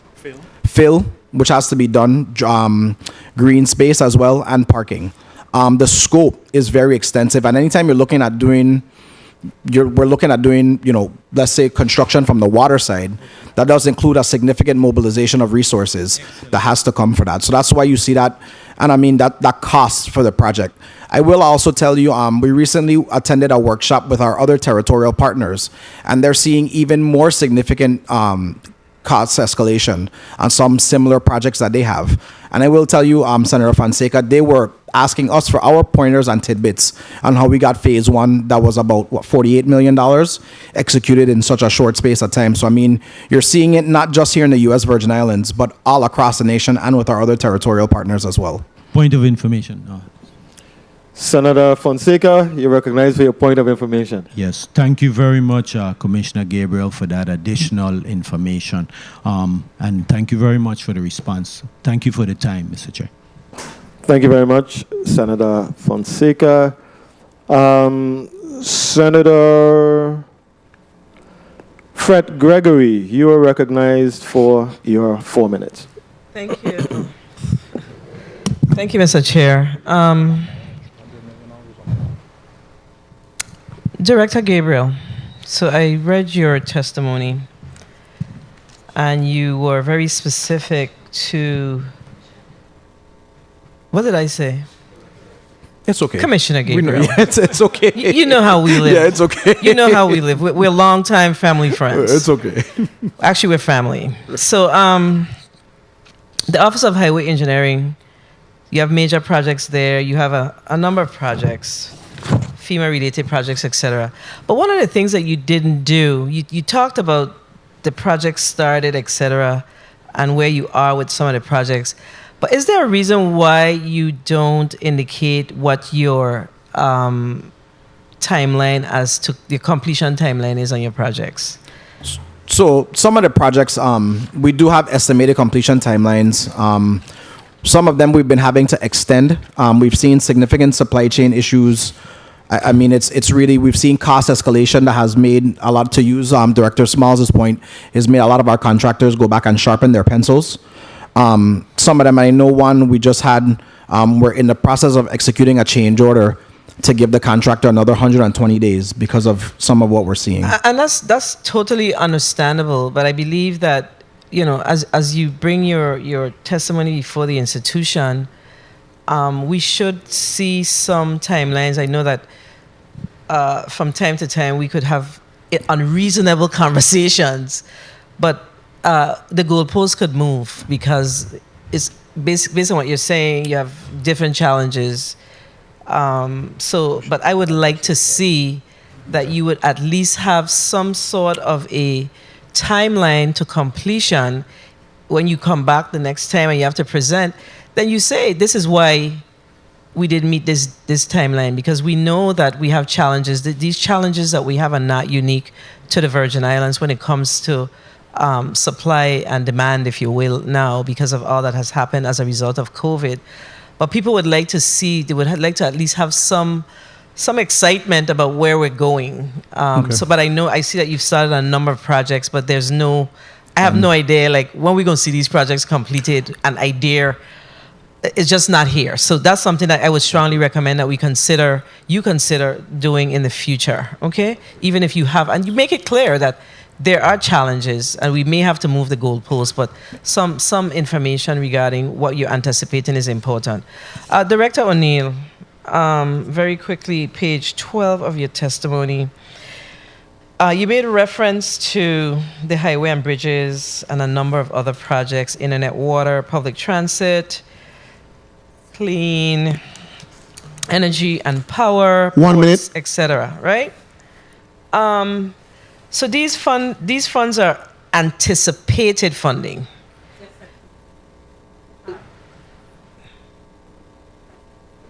No? Okay. Yes, Senator, that is anticipated. We have not received all of this funding Okay, so as yet. help me to understand. So these are anticipated funding. Is there something, are these just entitlement funds that we automatically receive, or we have a responsibility to submit an application outlining exactly what it is that we intend to do with these funds and then receive approval and then the funds flow down to the Virgin Islands? And if that's a yes, what's the status of our applications for these respective projects that we have in front of us? It's quite a number: port and waterways, resilience, airports, you name it. Yes, Senator. So my understanding is that with the IIJA, the Infrastructure and Investment Jobs Act, there is an application that is required for most of it.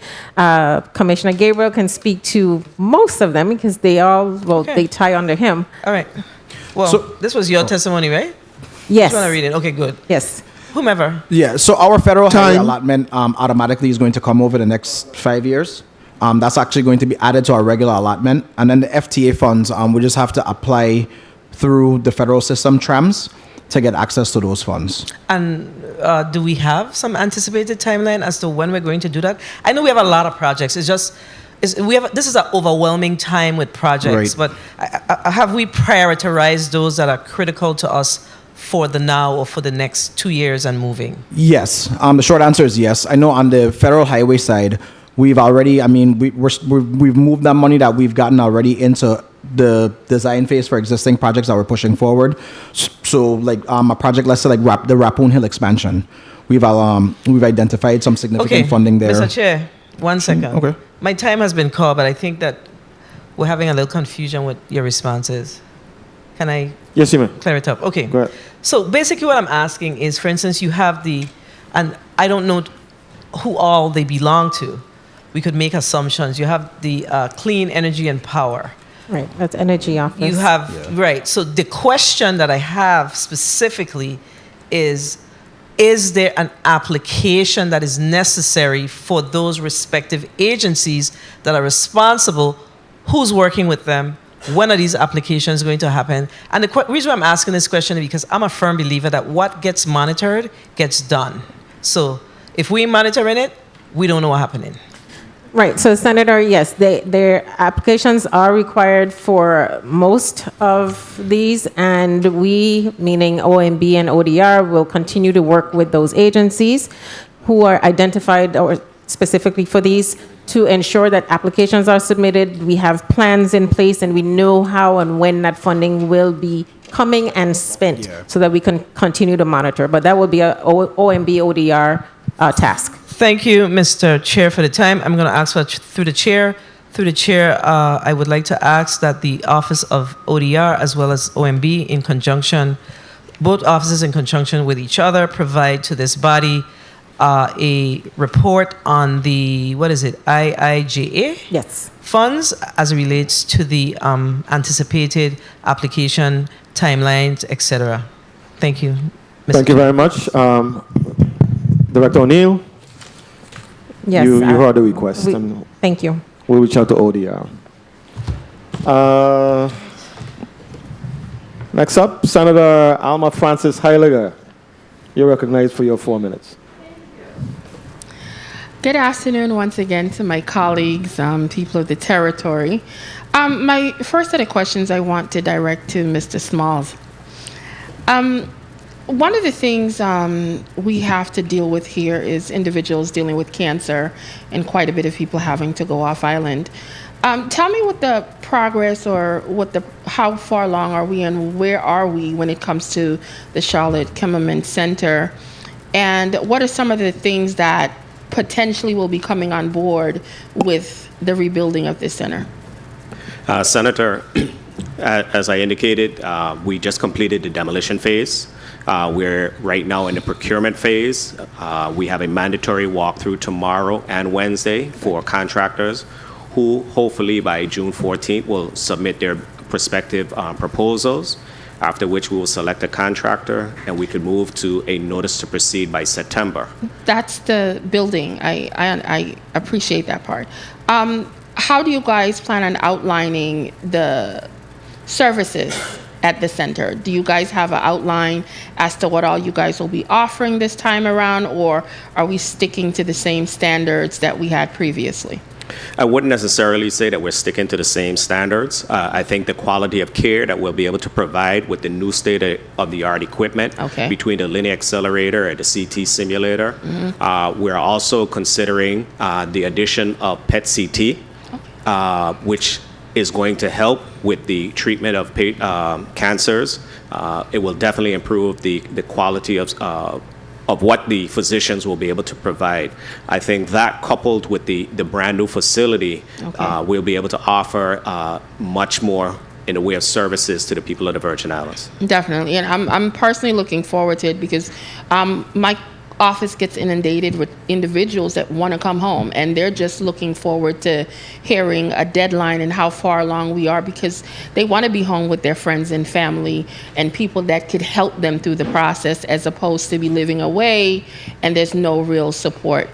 In the testimony, it spoke about the hospital in the 80s having 250 beds. What are the plans? Are we trying to add another 100?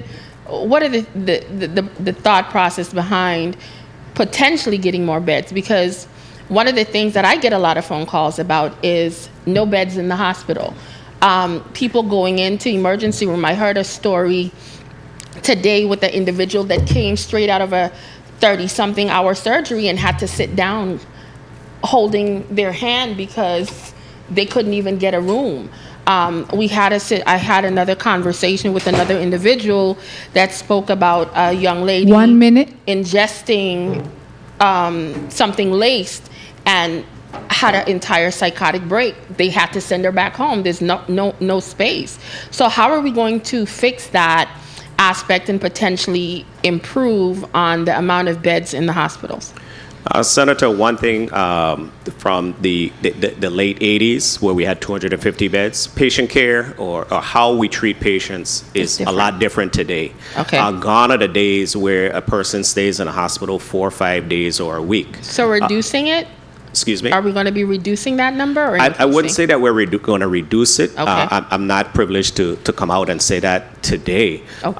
But what we have to look at is not only the availability of beds, you also have to look at the availability of staff, nursing, technicians, the physicians, and everything that's associated with patient care. So it's just not a matter of having beds. I mean, you can have a number of beds, but if you don't have the staff to manage it, it doesn't matter.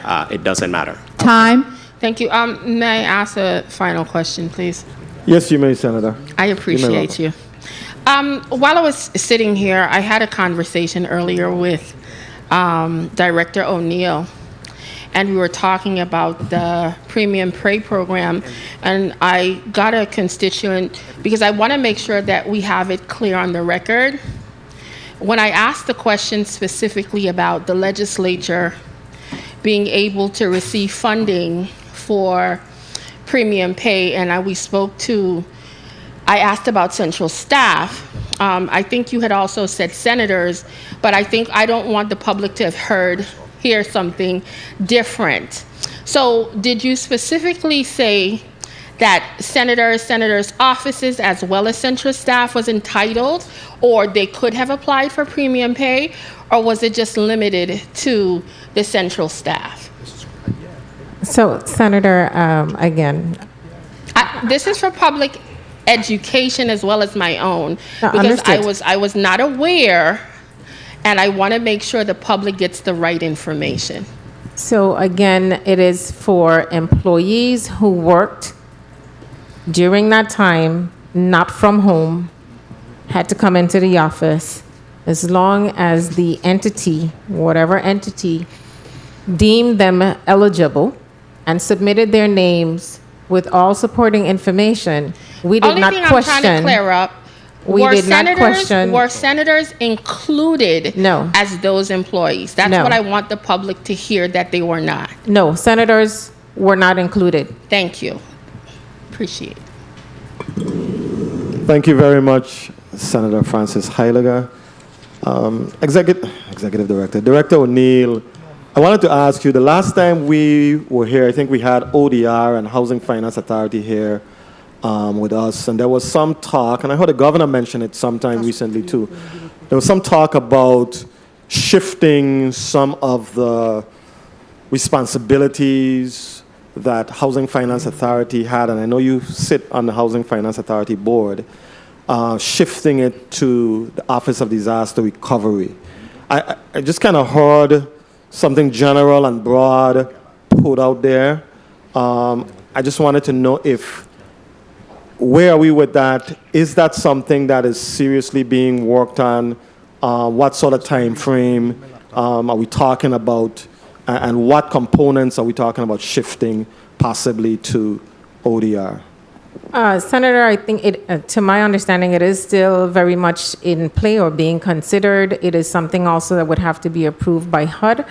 So my understanding is communication has been had with HUD. Not sure where HUD stands on that as yet. There have been conversations with the Public Finance Authority Board because ODR is an entity under PFA. Right. And the Housing Finance Authority Board has to meet on this proposed measure as well. That hasn't happened as yet, but that will happen shortly. And that is the most recent update that I have. Okay. What sort of timeline are we looking at? Is something going to happen this summer? Senator, if it's to happen, it would be for the next fiscal year. Next fiscal year? Yes, because there would be a number of things that would be required. Approval from HUD and some of the other things. Exactly. Okay. My final question really has to do, and it's, I don't know if it's a question or if it's a statement. I know you mentioned earlier about the potable water program initiative that's going to be funded through some of these disaster recovery dollars. And I was reading over the weekend about some municipalities that are not using, and perhaps Commissioner Gabriel and former DPW Commissioner Smalls can weigh in on this, and maybe Mr. McLean. They were no longer using the PVC type pipes because of potential health risks. So a number of municipalities in the States. So I was wondering if we were talking about things like that. I know we're embarking on a major project between us and between Public Waste Management Authority and WAPA and all of that. Are we actively engaged in those types of discussions with the understanding of, where the conversations are going regarding PVC pipes and potential health risks? So I'm throwing that to Commissioner Gabriel. He can put on his You're waste punting. management hat Sure, okay. and answer that question. Okay. Derek Gabriel, Commissioner, Department of Public Works. So I know I did see the report as well, and I know in a lot of cases we have been leaning to our design consultants to come up with more, I would say, industry standards as those change. What we're seeing is, I think everybody sees that the construction industry is rapidly changing, becoming more modern. And we're trying to keep up with those standards, especially as we have this influx of funds where we're able to really put in modern systems while we have the opportunity. I know on our side, that's what we've been asking all of our design consultants to implement the most up-to-date standards, industry standards with our designs. Okay. I just want us to see this as a priority because those consultants are living here. Really, they're coming here for a time, doing their thing, and they're gone. So I really want this to be a major priority for us. Design review. If it is in fact, if the studies are saying that this PVC approach is not the way to go futuristically, right? And we have an opportunity to, to take some. To redesign this whole, potable water project. It is my hope that it is something that we are not going to just rely on, what some folks who are doing the design say, but that we're going to keep them honest and really make sure that we're doing what is in the best interest of the people of the Virgin Islands. Right, and I would say, so there are clauses in each of our solicitations that speak to modern design standards and industry standards and specifications. But we also have really good individuals, competent individuals that are tasked with doing the design reviews. I know Ms. Nicholas is one of those people. She's very detailed. Mr. McLean, we have a number of individuals on our teams that are there. Those are the kinds of things that we're paying attention to. Thank you very much. Senator Fred Gregory, you're recognized for your point of inquiry. Thank you, Mr. Chair. I neglected to ask, as it relates to the infrastructure dollars, what's the timeline for expiration on these funds? Senator, they have different dates, but of course the longest period is December 31st, 2026. That's for a number of them, including APA. So 2026 for the infrastructure dollars, and we are now in 2023.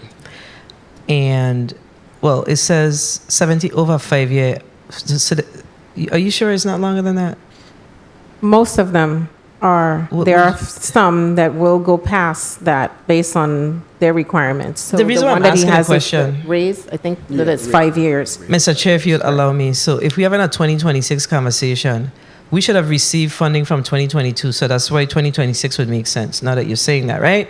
So I am very concerned about where we are with these extensive projects, because if we have a 3-year window, basically, right? That's what we're saying, to expend these funds for these major projects, we need to get moving.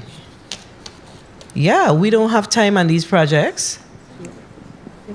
So I'm trying to really understand, again, who's monitoring this? So, Senator, of course, we are in continuous conversation, and we are monitoring, again, ODR and OMB. We are talking. Commissioner Gabriel is responsible for a lot of this stuff, and so we're pushing him, and he's pushing us because, he continues to come looking for more money, right?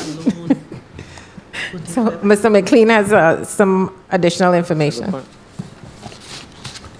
Mr. McLean? Yes, Jomo McLean, Highway Program Manager. Senator, some of the infrastructure dollars, the 2026 deadline is for obligation of those funds, not for expenditures. May I respond? Yes, you may. So usually when you obligate, you obligate by the 2026, but usually you have 1 year to expend. So what's your expenditure period? Like on federal highway dollars, you do not have 1 year to expend. What's your expenditure period? The expenditure period is in some cases 5 years after obligation. Okay, well, I would see that would make sense because these are really big projects. This water project is a huge project. Right. Okay, so that makes sense. Thank you. So we don't have any reason to be too anxious. That's what you're saying. Based on the rules and the guidelines, we have some breathing room to get these projects. So I think going. I feel comfortable speaking for each of us here when we say we are we're very anxious because we want to see. Our community has been recovering now for 5 years. I think everybody wants to see these projects move forward. We are also, I know every single person at this table is making sure that we speak with our federal partners early and often, so that they are also aware of the pitfalls that we're having. So we could daylight those often. Daylight those early. And really, make sure that we're getting past that, having solutions. So we're moving with a sense of urgency on these. Yeah, there's no question. Yeah, for sure. Colleagues, I think we've exhausted our day. Is there a final burning question that any of you may have? Hearing none. Senator Fonseca.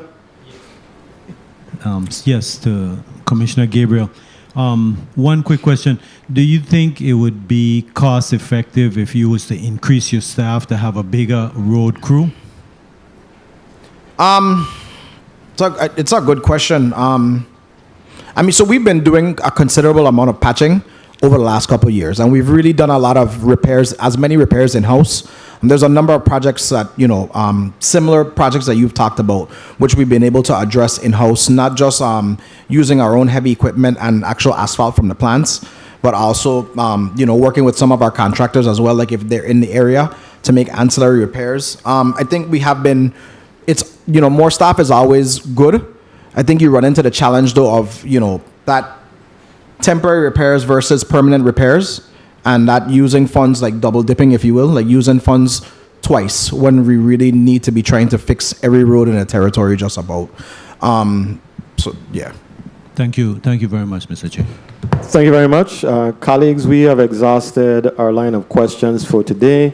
I want to thank testifiers, some of the heavy hitters in our recovery process, Director Jennifer O'Neill, Commissioner Gabriel, Mr. Jomo McLean, Mr. Darrell Smalls, Mr. Ruben Jennings. Thank you all for gracing us and allowing us to take a few hours of your time today. I always feel guilty about having you here for more than an hour because you could have been doing some kind of recovery work if you weren't here, but the general public really needs to know, and they want to get a coherent feedback as to where we are, what's going on. And I think this was, it also served as an opportunity to educate the general public as to where we are with the various projects, from the hospitals to the roads, et cetera. So thank you very much for being here. I'm going to give you each 30 seconds or so to just wrap up, beginning with Ms. Jennifer O'Neill. Thank you very much, Senator Potter, and to the committee members and other members of the 35th Legislature. Thank you for having me here today as part of this great team to provide an update on our disaster recovery projects and funding. One last thing that I would like to say again is, especially on the premium pay, again, if you made more than $70,000, you are not eligible for premium pay unless you were a first responder or a healthcare worker. That is it. Outside of that, no one else is eligible if you made more than $70,000. And again, that is total compensation, not one job. You may have had several. Total compensation, $70,000 or more, you are not eligible unless you are a first responder or a healthcare worker who was on the front line. So I just wanted to make that clear because I've gotten a lot of text messages asking about that and saying people are calling. So I just want to put it out there again. And so, Mr. Chair, thank you very much for the time. Thank you very much, Director O'Neill. Commissioner Gabriel. Thank you. First and foremost, I just want to, of course, thank the men and women at the Department of Public Works that actually do all the hard work that we speak about. I want to recognize, of course, our contracting community. We could not do it without them as well. I do want to echo the sentiments of every single person here. As we have all these graduates, not only from high school, but also from the universities and colleges, I want to encourage you to stay tuned to our Division of Personnel website. Apply for jobs, make sure you're coming home to be a part of the recovery. This is a recovery that is for Virgin Islanders, and we want it to be by Virgin Islanders as much as possible. I want to also encourage both you and all of your colleagues as well, to keep the conversation flowing and the dialogue flowing. I know it is a lot to understand, and no matter how many hearings we have, it does take a lot of conversations and dialogue to really understand the full depth and magnitude of the recovery and what we're facing. So I do commend you and your staff for keeping a hearing like this. I do appreciate the conversation. And finally, to our public, just continue to be patient with us. You know, it is a robust recovery that we're having. It really isn't a recovery, it's a transformation, like the governor says. We're transforming our territory for years and for generations to come. So stay tuned with us, stay patient with us, but we are working on your behalf for the betterment of future generations. Thank you.